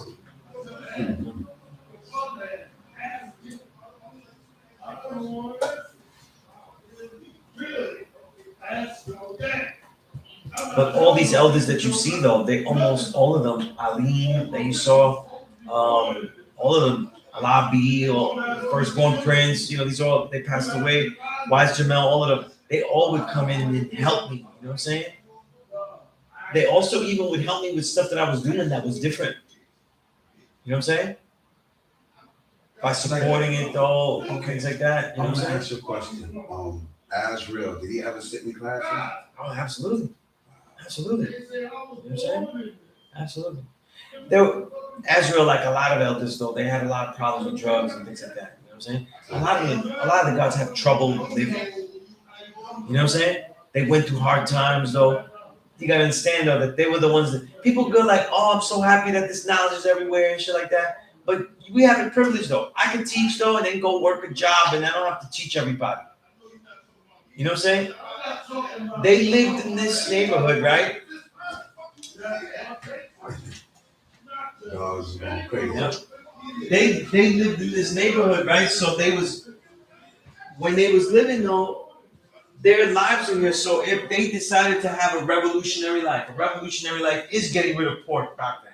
Right. Yeah, that shit, yeah. Because even if you have people that don't eat it that much, though, we're not talking about that. We're talking about never again. Ever. And we're going to tell people why it's no good. You know what I'm saying? Or saying that there's no mystery God. Man, we just in the middle of civil rights, so you just leapfrog to like, I'm God. Let me ask you a question, Sunez. Was Azrael actually related to the Kennedys? No. That was his parents, though. They Okay. had a very, they were endeared to the Kennedys, so they named him John Kennedy. And that gave him flack? Like that was a... No, that didn't give him flack like that. That didn't. And certainly not in the black community, obviously. Right. You know what I'm saying? That wouldn't give him flack, though. You know what I'm saying? But he was basically like all 5%ers, though. Like nearly all of us, though. He was the rebel of his family. Right. So they didn't tell him what he was doing. They didn't like, bear witness to this shit. This is crazy. Oh, he had relations to the Kennedys? You know what I'm saying? No, No. He was named after He the was just Kennedy. named after him. His name was John Right. Michael Kennedy. Yeah, he was named after. Yeah. But he wasn't related to the Kennedys, you know. But the thing about Azrael, though, is that he dealt with a lot of hatred. People got knowledge, though, and people that I one seen thing the about a lot of documentary us, though. on- Let's say it's a lot of us that get knowledge, though. We never seen no white man. Right, because in the You know what I'm documentary, saying? I seen they was being mean to, like, okay, they asked him, Yeah. like, what you think about Azrael? They got to think about he the devil, and have to put that in the video. I'm like, yo, but And it's a way. I know Khalid, though. okay, He did that on purpose because he was showing you the reality of what he was dealing with. Because a lot of those people was like, he's a devil, put that in the video and shit. They didn't even have a relationship with him where they could say, he did me wrong and he's a devil. right, There's some elders that were like, they'd be mad at him. Like they was always around. They lived here like all the time and stuff like that. So it'd be like, I'm not fucking with him right now. Like beef. You know what I'm saying? Like beef. But then tomorrow they was cool. You know, like brothers were like, your On brother's some annoying. movie Like, shit, and- my brother's an asshole. Like, sometimes shit. right? You said, my brother's a jerk, man. You know what I'm saying? I have a twin brother, and I'd be like, my brother's a jerk, man. You know what I'm saying? But tomorrow we're brothers, it doesn't matter. You know what I'm saying? Like, I love them. It's the same thing. But the thing was that a lot of these brothers went through real things, and they took out a lot of shit on him. I can see that. You know what I'm saying? I can see They don't get to go in front of the white man that they're working for and say, you're a devil, this and that. Could do it with him. that. You know what I'm saying? They could do it with him. I'm sure he had tough skin, though. Had to. He had to, yeah. And I think tough skin, and I'm telling you what he told me. A lot of the tough skin that he had was because he actually was with the Father. And Right. he knows that a lot of the people that talk shit to him, they never even met him. Right. So it was like, you tell me what you want. The guy that found all of this shit that you're dealing with, he told me how it is. Exactly. So, He called me Azrael. He called me the Death Angel. He gave me these names. You know what I'm saying? So it's like, you're not. You don't even You're matter. saying that shit, but you wish you're hating on me because I'm official. Right. This will show you something. He said, you're the black man, you're the true and living God, and you still have to project hatred on me. You're God though. You should be loving yourself. You should be loving the world that you created, that you can create. Right. You spend the time Worrying hating about me. me, like you wasting your time. You'd be like, Right. I'm nobody. Right. I'm not rich. I don't have things. You know what I'm saying? Like, you're wasting your time. Right. You know what I mean? But I seen when Allah B in the documentary on Azrael, it was like, yo, okay, no question, the Father taught us that the white man is the devil. You don't trust him, none of that, right? He said, and we was looking for him to be a robber, a stealer, a weller. The first month, nothing. Second month, nothing. First year, nothing. First 10 years, next decade, it's been 40 years. And like, I was like, wow, that's what Allah And 40 years. whatever he did that was not right and exact only hurt him. Right. You know what I'm saying? It only hurt him. You know? And that's the thing, you know? Drugs really crippled all of our elders. I can see it. Jail and drugs crippled all of our elders in some way, and they overcame. You know what I'm saying? This is also a reason, and I'll get real, this is also a reason why, in many ways, I was embraced, because I knew how to speak already. And I was learning this, but that was not my world. I didn't come from out of the streets. I didn't have to be told, don't deal with the streets. I didn't have to be told, don't do drugs or anything like that. You know what I'm saying? So I could skip a lot of the classes, if you know what I mean. You know what I mean? A lot of the lessons, I could skip them. And I don't mean 120, I mean life lessons. Yeah. You don't have to do all that shit with me.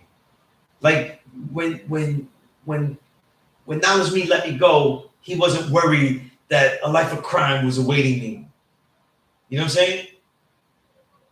He was just waiting for me to do my next assignment. You know what I'm saying? And this allowed them to have less of a worry. So if I represent the school, I try to represent what the gods wanted, who they wanted to represent here. People talk so much shit, and I've gotten shit over the years because like, oh, you don't know the streets, this and that. And I'm like, you wish, because I've probably been around more survivors than anyone else. You know what I'm saying?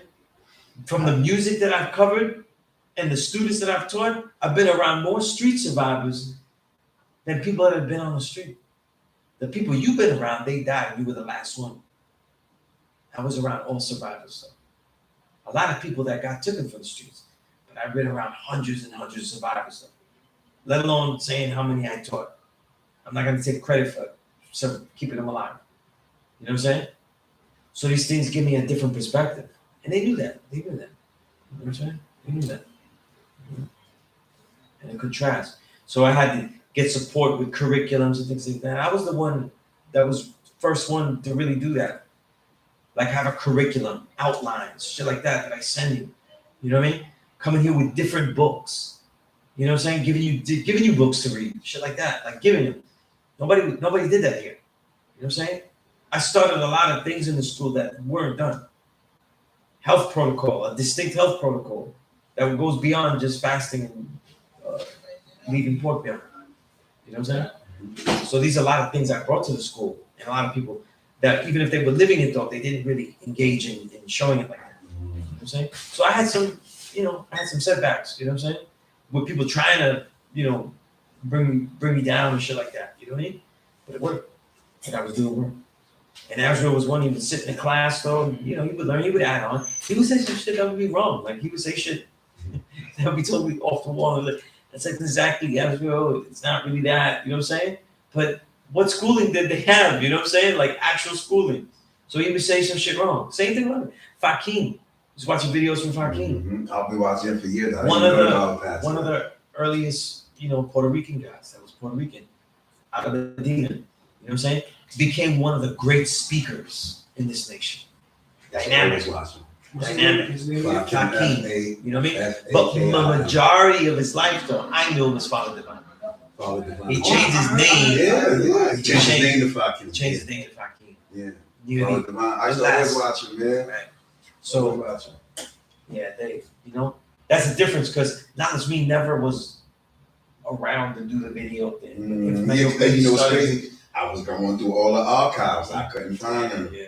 I definitely was looking for them. That's what I'm saying. It's really like a lot of his ways of being and his teaching that survives with me. You know what I'm saying? Yeah, right. Survives with me. But you know, I write everything down. Who's some great orators? Definitely Knowledge Me. What I used to love about Knowledge Me though is that he did something that I learned from, and that was when you hear a question, don't always take a pause. Use your silence. You know what I'm saying? I let things linger if you notice when I speak, I let things linger sometimes. Yeah, I know. You know what I'm saying? And I let it sink in a little bit. I also let you engage the thought a little bit. You know what I'm saying? Okay, it was something that engaged me today that, fucked me up from the other day. Now, years ago, I was speaking to a God, and like I told you, I was a lot of dudes in the streets playing games, and I wasn't getting exact knowledge. So the word colored came up, right? I saw the video you sent me. There's some error in the video. Okay, this is what I want, because, so what he said, what the dude said to me was that, he said, "You're not no colored man." He said, "They're the colored man." I said, "So how are they the colored man?" He explained it to me like this. He said, "Do you change colors?" He said, "What's your color in the wintertime? What's your color in the summertime?" I said, "I'm still me." He said, "What's their color in the wintertime? What's their color in the summertime?" He said, "They change color." That's a black seed build. Because in a few months though, you're gonna see me real brown. Right. You know what I'm saying? And I'm not yellow in the winter. Right. In fact, I'm browner today than I was yesterday because I was staying away for a long time. Right. You know what I mean? Mm-hmm. And now I'm training outside in the sun. Woo, you're gonna see me nice and crispy. I was getting dark too. Right? Okay, so what was it that he said that was wrong? Because when he said in the video, color, all I saw was the past tense thing. Okay. That's incomplete. That's not the whole thing. Okay. Okay? He also said that white is not a color and that black is not a color. Some of that is incorrect too. Okay, I've heard that before. A color is something that you can apply to something that you can vividly identify. That's black. There's no other way. So it is a color. But they said the black is the origin of all colors. All right, but that is a color. Okay? The presence of all colors is black. But you have to get a little more scientific though, and it's easy to explain. Okay? Right? When we say color, we mean that past tense thing is proper, right? But not in the way that he said it. Okay. So I need to hear from my wife. In the colored man, first of all, how does color work though? Since that's the problem we're talking here, right? Color is seen through a reflection of light from the eye. Okay? A reflection of light from the eye. So that means that whatever you're looking at, it depends on how much light is reflected off that, and you see that color. Okay? There is no light reflected from this part of the wall, it is black. Okay? Now you get into the varying shades, to the pastels, to white, and the most light that is reflected is when you look at white. So if that's what defines a color, then they're all colors in the spectrum. Okay? What reflects none and what reflects all, because it's what the eye sees, and the eye sees it. So it all is color. Okay? When you say the colored man, no, is because the past tense means that something was done to him. He has been colored. And not in the way that you're thinking. Is that what has been made? Right? Right. It's because he came from us, though, so he has been grafted. So something has been done, an action has been made to make him look a certain way. So when they put the ED to it, right, it means that some action has been taken. So the action was from Color from us. Right. So he's been made. Because he reflects the most light, he's the colored man. The most colored color. I never heard that explanation. Okay. Nobody builds like this. This is my build. Okay. You know what I'm saying? People aren't taking it scientifically. That's where it comes from. But the color thing, this is a build you'll see Elijah Muhammad build on himself. Right? So be aware. It should be in messages of light. I'm on. Okay. So you fold those pages. I don't know how you reading it digitally or I'm reading it digitally. Yes. What I do is I turn my phone sideways so I can have it. Okay. Like that. If it's a PDF though, you can highlight the PDF. I can. Okay. Yeah. It's the PDF you sent. Yeah. The problem is that they have a reading mode that makes it bigger, but you cannot highlight in the reading mode. You have to go back to the other one. This is why I find it like more cumbersome and annoying. Okay. You have to go back to the regular mode, which is too tiny, but you still could highlight. You know what I'm saying? And it'll keep your highlights as long as you leave the document in the actual phone or computer, the laptop, wherever it is. It'll keep it in there. You know? But it's obviously more work than just the EPUB from the Google Books, where you just highlight it and that shit is there. It's easy. And whatever size you make the font, you can highlight that. Doesn't matter. You know what I'm saying? And you could write notes in it. You could write notes in that too. You know what I mean? But yeah, look for that. That's why we say the devil is the colored man. You know what I'm saying? Because something was made to make him specific shades. You know what I'm saying? It's not necessarily the shade. You know what I'm saying? And see, I don't get into those things when people use real life though to say things like that, they also take away some of the science of the black man and make him a super being. We're the true living God, not a super being. So don't attribute superhuman powers though that are not of the being that we created ourselves to be. You know? So people are like, yo, the original man, we absorb all the light and we can do whatever we want, because when you learn the melanin, it's able to absorb light, but also block. Your body has the ability to block the sunlight too. In other words, a lot of those UV rays, you can block it though. But that shit is not happening to people that have bad nutritional intake, Right. that are unhealthy. Their melanin is not doing jack shit. Just like any white man, their melanin is as weak as anyone. So you can't say, oh, I don't have any vitamin C. I have low vitamin C levels. I'm just this much above scurvy because I drank orange juice, Tropicana orange juice. So I have about 90 milligrams in my whole body for the whole day in this long summer heat. So you won't get scurvy.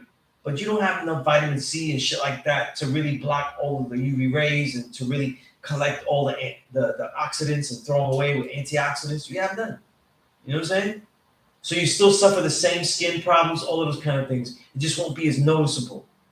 You know what I'm saying? Because obviously with the white people, when they get a skin problem, that shit is very vivid. You know? But black people are suffering from eczema and all these other kind of stuff, eating the wrong foods and everything. Black people, as dark as you got, are scratching, itching, having spots everywhere, discoloration everywhere. So what I'm saying is don't use the reality of our melanin as some kind of superhuman power. You know what I'm saying? That would be a misnomer too. You know what I'm saying?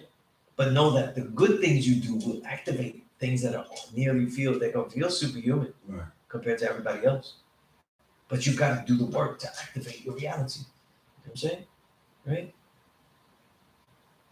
That's the same thing white people be saying in their videos, right? They be saying the same. They know all these shit, sciences, God. They know all these sciences of actualization. They all know all the sciences of willing yourself to be who you are. When I give you the book, I don't give you the more difficult to read Dhammapada, right? I give you the more easier written version, hundreds and hundreds of years later, written by James Allen as a man thinking. Read that, But they know this stuff. They know that, listen, it doesn't matter how weak I am. If I constantly think about getting better and then do that, then start to do those things, my life changes immediately. If I start concentrating only on good things, I don't have time to think about the things I fear. Now all the things I fear don't happen to come up. These are truths that they know already. Like you said, they know this shit. It's our ancient stuff, Yeah. They got it from. You know what I'm saying? If this knowledge itself is true, it's gonna be in the ancient text. Yo, M said that to me when he was here with his man filming and we was going to the train station. He said, yo, what made you come here? I said, yo, I've been looking at these manifestation videos for a while and they keep saying you are God. You control your destiny. You made yourself.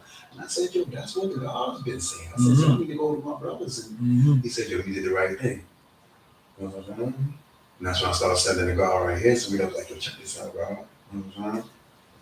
There's a good question here. Somebody said, I think her name is Naoki Cockrell. You said peace. You said peace. Is there any unobvious, interpretations about the student enrollment that are now born? I think any newborn should know, especially in Earth.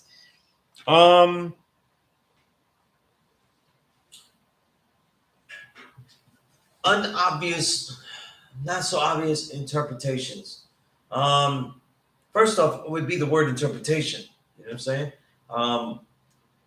You, as a student, though, be careful, be wary of just collecting interpretations of things. Right, yeah. This was the whole reason why plus lessons got a bad name. It wasn't because people shouldn't write plus lessons. It's that some of them were unfounded, though. Some of the plus lessons people be quoting to me, I'd be like, You know that shit sounds dope, but there's no proof. And like, I'm gonna give you one. It's a real issue that I have. Like, I don't disagree with it. Like, it's wrong, but it's also not complete. So it is wrong. So like when people go power 5 is the truth. I'm like, I thought when I gave you knowledge that was the truth. I thought when you use the knowledge that's the truth. Wisdom. I thought your understanding is truth because it's based on the truth. I thought the culture you live is living a life of truth. So why is power the truth only? You know what I'm saying? And they'll say, it's the light. These are old plus lessons that gave these languages. What's a plus lesson? Like, it's not a true degree. It's a writing of understanding from a God or an earth. You know what I'm saying? Gotcha. So it's not to be seen like 120. Like 12 joules is a plus lesson.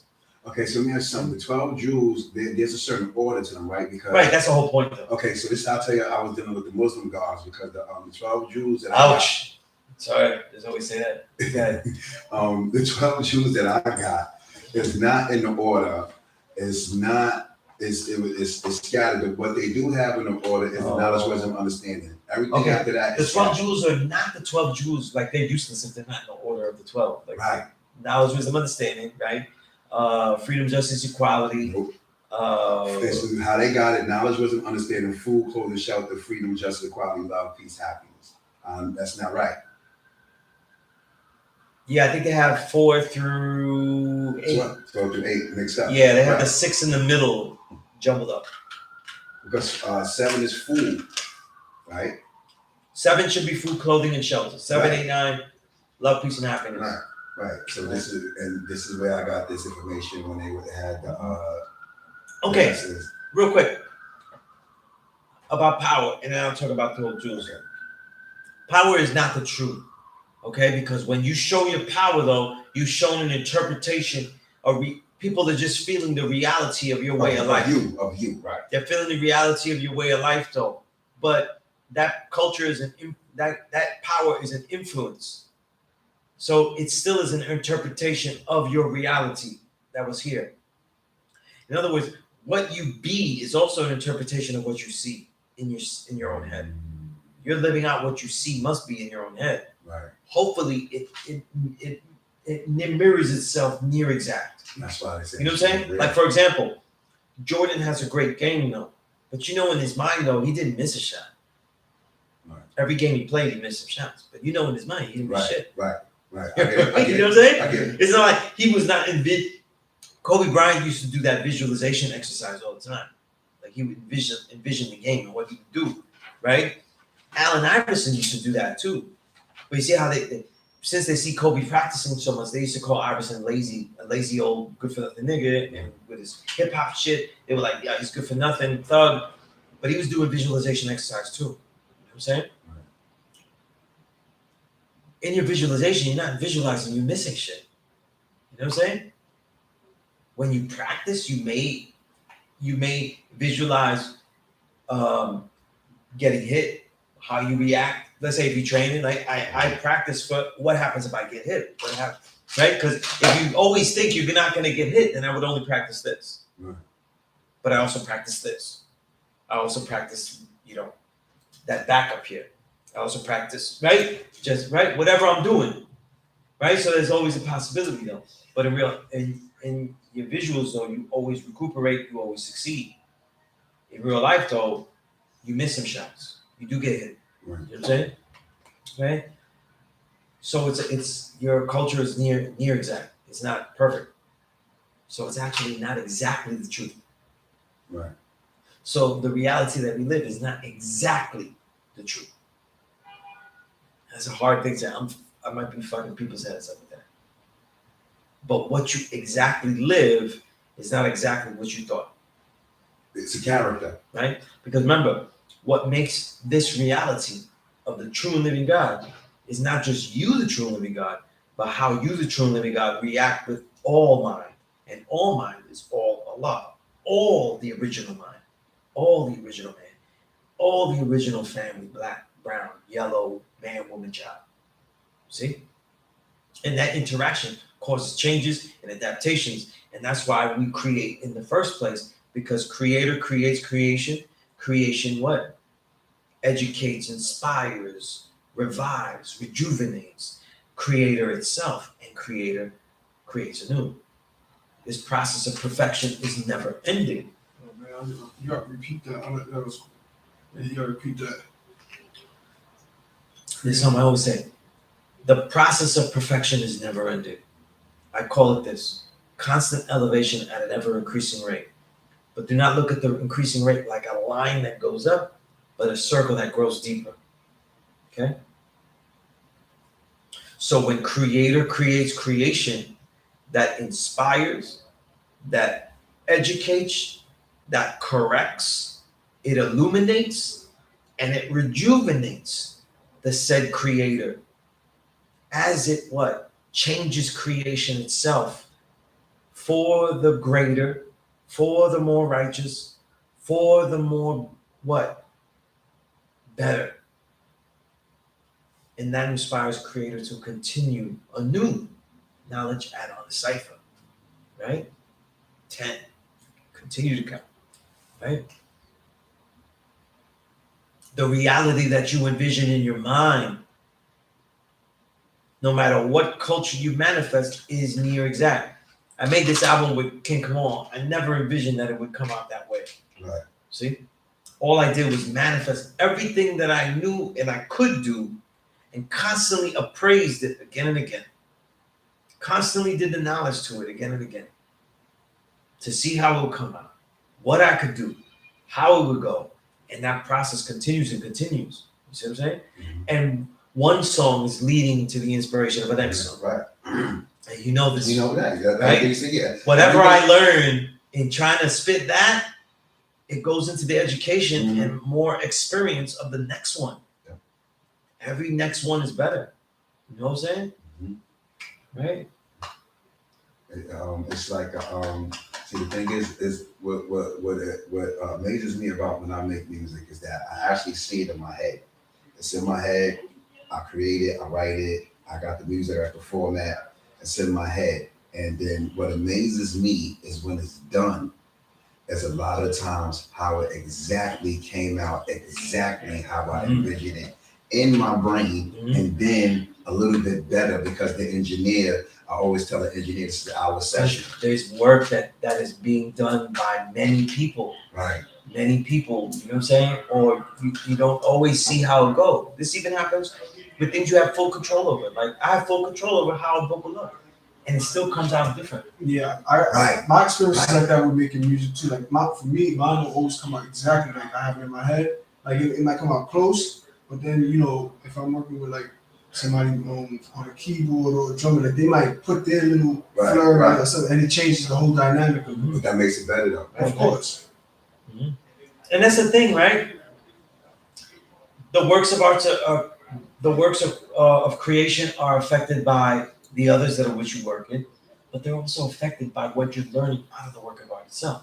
Right. So you could create something that is exactly as in your head, but when you take it out, this is exactly what I envisioned, but now I see that there are things missing.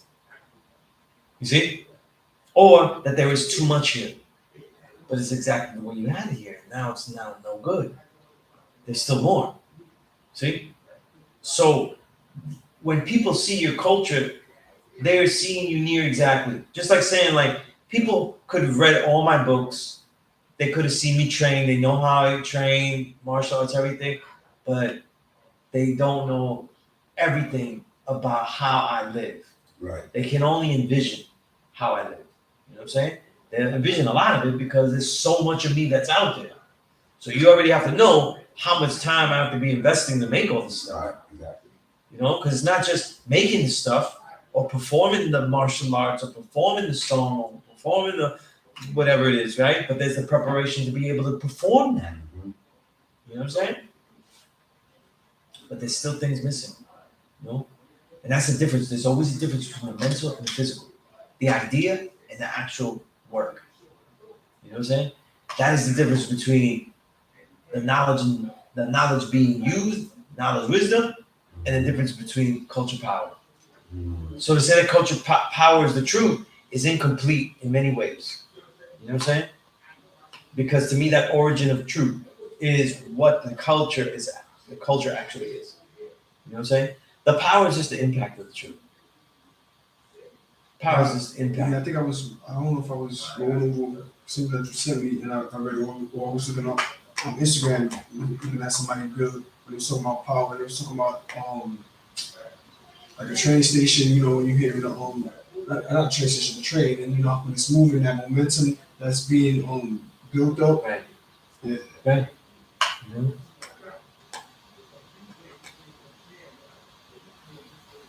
But that's one thing I have problems with, though. But that, again, that's something that was written in plus lessons in people's builds, and it became a thing that was assumed to be true, particularly brothers out of Medina. And I just don't agree with it as an absolute. I'm okay. Do that, Sunez. People do that everywhere. I'm okay. Everywhere. I'm not okay with people really see that, but it's an absolute that I don't agree with. It's not absolute. With the 12 jewels, my problem has nothing to do with like the jewels themselves or the order per se, like not too much. But the 12 jewels are what they are. The 12 jewels are said to be the rewards that you get. That's my whole problem.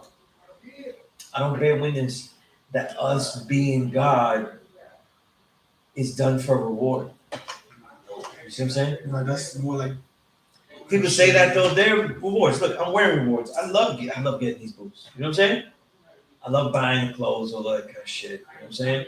I love getting things, you know what I'm saying? Everybody does. You know what I'm saying? Right? But that, if somebody said, well, what's the reward? And I'm saying, the reward is that I'm being me. I feel good for me. I'm being me. Right.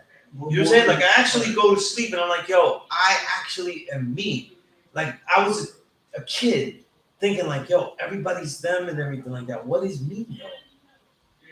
So now there are people outside of this world that whether they read my book or watch videos, whatever work that I do, they get a presentation of me. They're interested in a presentation of what is genuinely me.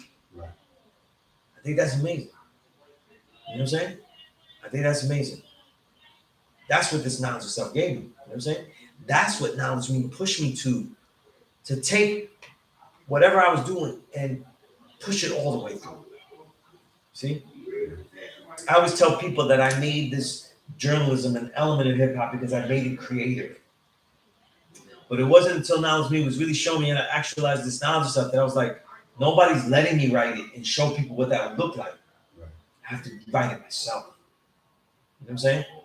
And from that first magazine of my own, though, I spent from that year onward, this whole century, right, making it a reality. You know what I'm saying? In whatever form I could get, I was using it. You know what I'm saying? That was something that was pushed by him. You know what I'm saying? So that's real shit. I don't see it like rewards. I wouldn't want people getting knowledge, wisdom, understanding just so they could get some vision of freedom, justice, equality. You know what I'm saying? Because to me, freedom, justice, equality, though, is something that the society has to all agree upon. We will never have that until the whole society agrees upon that. It is not a gift to me. It is something that we make. And we cannot reward ourselves with that. We make it. You know what I'm saying? Food, clothing, and shelter, those aren't rewards. Because honestly, I haven't had a meal. I haven't had a pair of clothing. I have nothing. Shelter that I have, none of that has been rewarded to me. Right. And none of it feels like a reward. I have earned every fucking bit. You know what I'm saying? Mm-hmm. And love, peace, and happiness, though, like those should be there even if the others aren't. This whole world could never have freedom, just equality, though, and I'm still gonna have my fucking love, peace, happiness. Right? All these elders that return, though, that's one thing that they had. They didn't give a fuck. The ones that really achieved, they were like, you're not gonna stop me from having love. You're not gonna make me hate the devil so much that I don't have love for the original people. Right. You're not gonna take away my peace, though. I'm gonna have this measure of peace. And that's why we greet each other with peace, even in this chaos. We say, peace, God. That's why we do that. And the happiness, that's a mindset already. You know what I'm saying? That's a mindset already, right? Like that's the true gift right there. Right. So I just don't see them as rewards as they describe. You know? They're things to ascribe to, you know what I'm saying?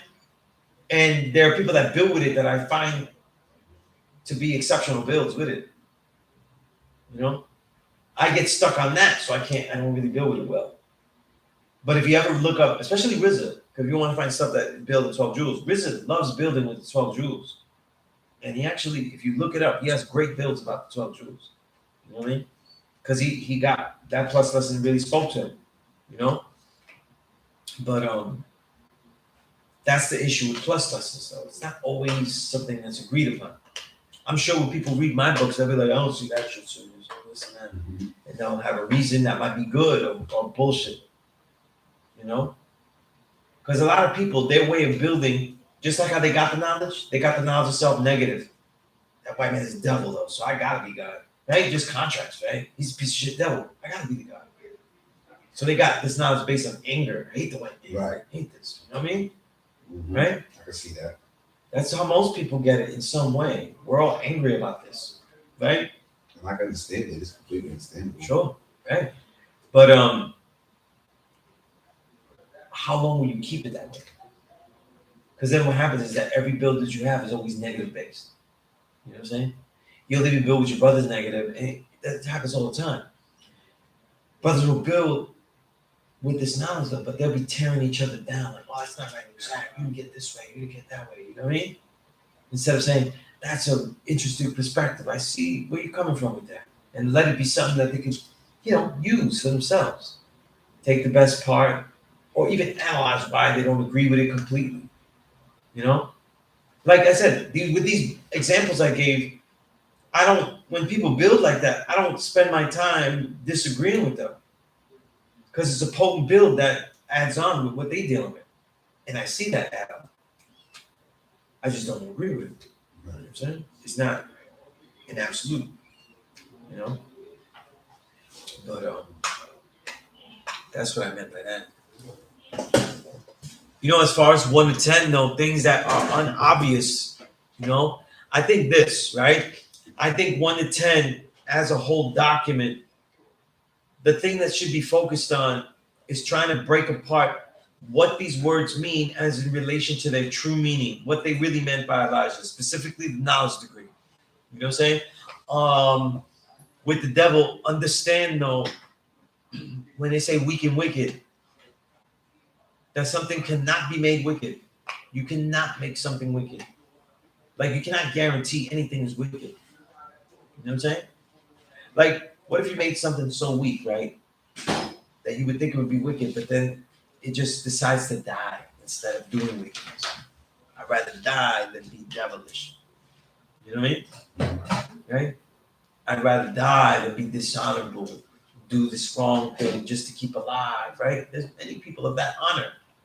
You know what I mean? Mm-hmm. So being weak doesn't guarantee that. So it's to look at the words, to absorb the words, to make, instead of looking for interpretations, the thing you should be looking for is what are your questions from there?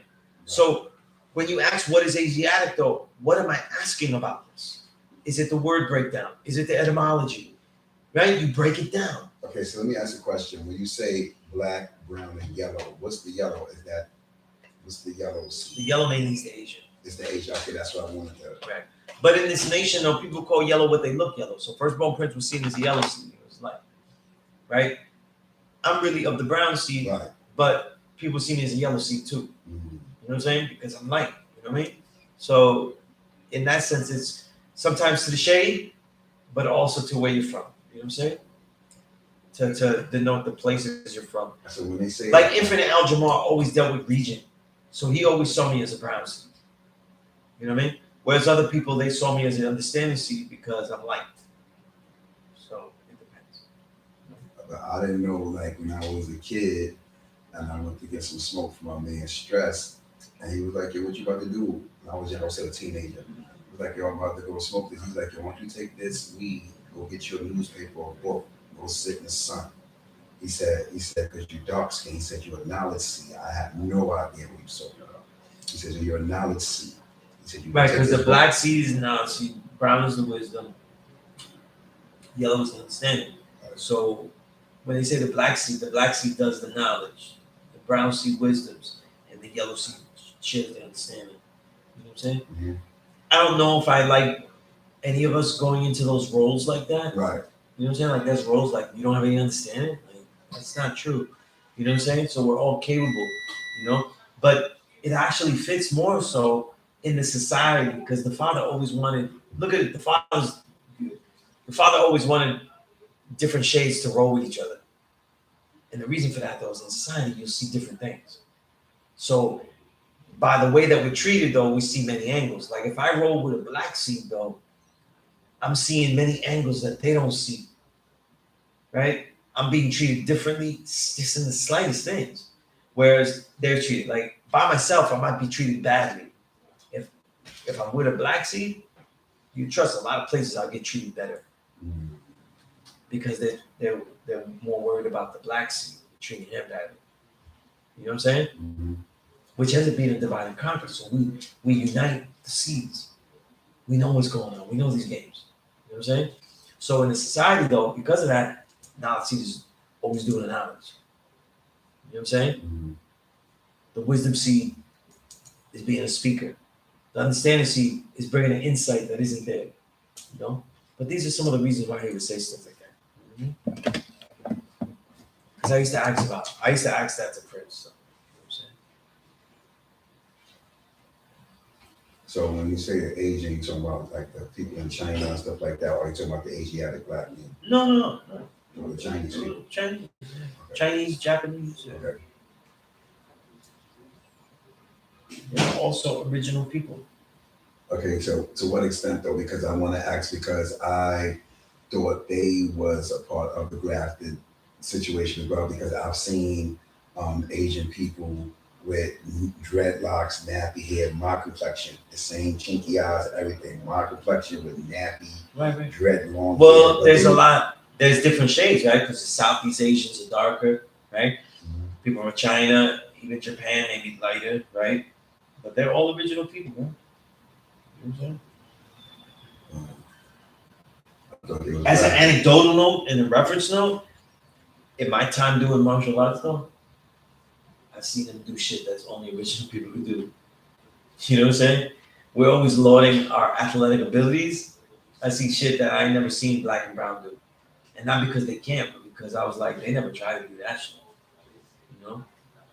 So there's stuff that any of us could do, but they've done it. You know what I mean? The real thing that eliminates them from being original with people has to do with social reality. And that's really a misnomer because people assume that the Chinese, that the Indians, they got shit. We only see because that's migration. You know, America being a melting pot is a very is another incomplete statement. People be thinking that they see everything here. You're seeing a lot of everything, but a lot of it is sanitized. You don't see the majority of the poor people of China. Population that dwarfs us. And you think you saw all of them because the ones that came here. Most of those people is poor, run down. And all of us though, whatever we from, nobody knows poverty like in those bigger nations where there are billions of people. You know what I mean? Or places that would seem claustrophobic compared to like we're making Manhattan, downtown Manhattan look mad open. You know what I mean? Mad space. You know what I mean? So all of this takes into account. We only get what they call the model minority stuff. You know what I'm saying? Mhm. The ones that they could use, the one that had to show and prove that they can have output. You know? People that have doctors and shit like that. You know what I mean? Engineers, you know? People with advanced degrees. You know what I mean? People that have intellectual capital, assets. You know what I mean? For the majority, that's what we see. You know? Why do you think that most of the Asians that come here, right? A lot of the Asians, they were able to do stuff. That's what we see though. You know, if you ever read this book called by Erica Lee, The Making of Asian America. And most of these people was oppressed as well. Like the last wave of real slavery were really after they abolished slavery, they just started to do similar things with the people of Asia, Indians and Chinese and shit, because they were like, oh, we can't enslave Africans no longer. You know, they're not allowing us though. And they was doing it with the Asians for a while.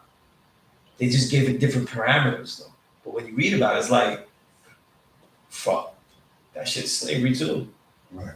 You know? Just because it was better by small degrees though. Does that mean like, you know what I'm saying? What they call the coolies, if you ever heard of coolies. Yeah, I went to Guyana. Yeah. So I That shit was pretty, they was stuck on boats and all that kind of shit too. It just seemed more voluntary. It seemed more voluntary. But it was just as horrible. You know what I mean? Or what's slavery though? When you go to these sweatshops downtown, you know? Right. Where all these clothes are made though, you know? People working in the place for a few dollars every single day, all day.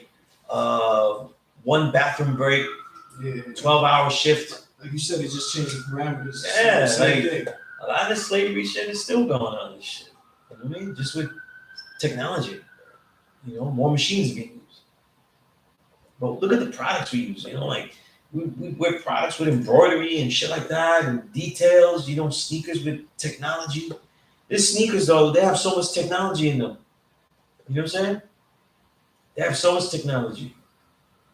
So that takes a lot of work and shit like that. New machines, all of that. You know, to make these things. And they don't get shit. Right? So it's all relative. But the Asians that we meet though, we're like, this nigga don't even see the devil working though. Right? He's like, oh, cool with him and shit like that. You know what I mean? Because they're okay. We're looking at them and they might be like, people might be prejudiced against them, but they're not oppressing them. But that was never the parameter. That was never the criteria of what makes a true and living God. You know what I'm saying? In the future, though, we destroy the devil, all that kind of shit. If there are no blatantly oppressed people, though, is the true living God around? It has nothing to do with how we treat him. You know? These are all things we move away from. The society is just illusionary. You know? How you're treated, though, is all illusionary. All of it. You know? Society even lets you lie to yourself. You know? I'm from Puerto Rico. Right? My parents are from Puerto Rico. I'm from Brooklyn. For the 100+ years the U.S. has had Puerto Rico, they've allowed them and altered their census data for the majority of the island to say that they're white. Yeah, It's illusions. That's It's like illusions. I used to argue with my mom because she showed me. How does a country get white in one generation? Right, because they was letting them fight in the war and saying that Yeah. Dominican Republic tried to annex themselves to America like 2 or 3 times. And when politicians there didn't want it to happen, all of a sudden the census data, oh, this is a black country. Then when they wanted them, the politicians would present, and those American politicians would present census data that was like, look, a lot of white people here. No white people. Right. Yeah, Right? So this is alter the census data because white people don't want no affiliated with no country that's black. Mm-hmm. That's what you're gonna get, right? Now people don't even care, but you know. And look at all the islands that they control. You know, people don't know when you go on cruises and shit. That's where people really see a lot of the islands all at once. All of these islands in the Caribbean, though, they're all owned. You know, they're not independent nations, though. They're all owned by America or Britain. You know what I'm saying? Right. Right? Still going on. And then you wonder why. Well, why did they give citizenship to Puerto Rico? It's Puerto Rico's position. It's the position in the Caribbean. It's perfect. It's in the lead-in. Anything coming from the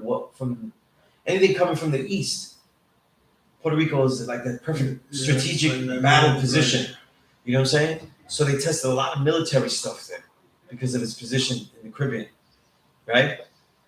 That's really why. You know what I'm saying? Along with other reasons. You know what I'm saying? The way they blood suck. The pharmaceutical industry gets its first kickoff in mass production in Puerto Rico. You know what I mean? So the first wave of real pharmaceutical drugs, in the 90s when they was started making drugs for everything, that was coming from Puerto Rico. You know what I mean? The birth control pill was tested on mothers in Puerto Rico. Right? My old Earth was one of those people that refused. So it's a possibility I wouldn't be here if she hadn't taken part in that experiment. You know what I mean? Shit is real, right? Yeah. Shit is real. All of these things are relevant. You know? Right? So the next steps for you two, continue to memorize the math and alphabet. When you're ready to quote, let me know so I can build with you on it. All right. Okay? That way you can build on it. So the mathematics and the alphabet.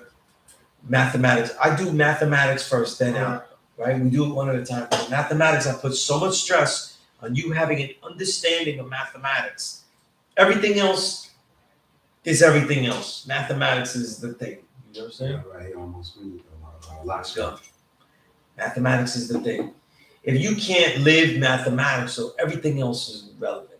Well, when I was reading the because like I said, I've been listening to Elijah Muhammad for years, and he's always talking about mathematics. I got something. I got a speech that I'm gonna use on a song. I take a skit. He's speaking of mathematics. So when I started reading the message to the black man, and he started saying everything is mathematics, and I started to see it when I'm building. I'm doing the math, and I'm reading it, and I'm seeing it, and I'm doing the mathematics, and I'm going into it. Like let's say today's culture.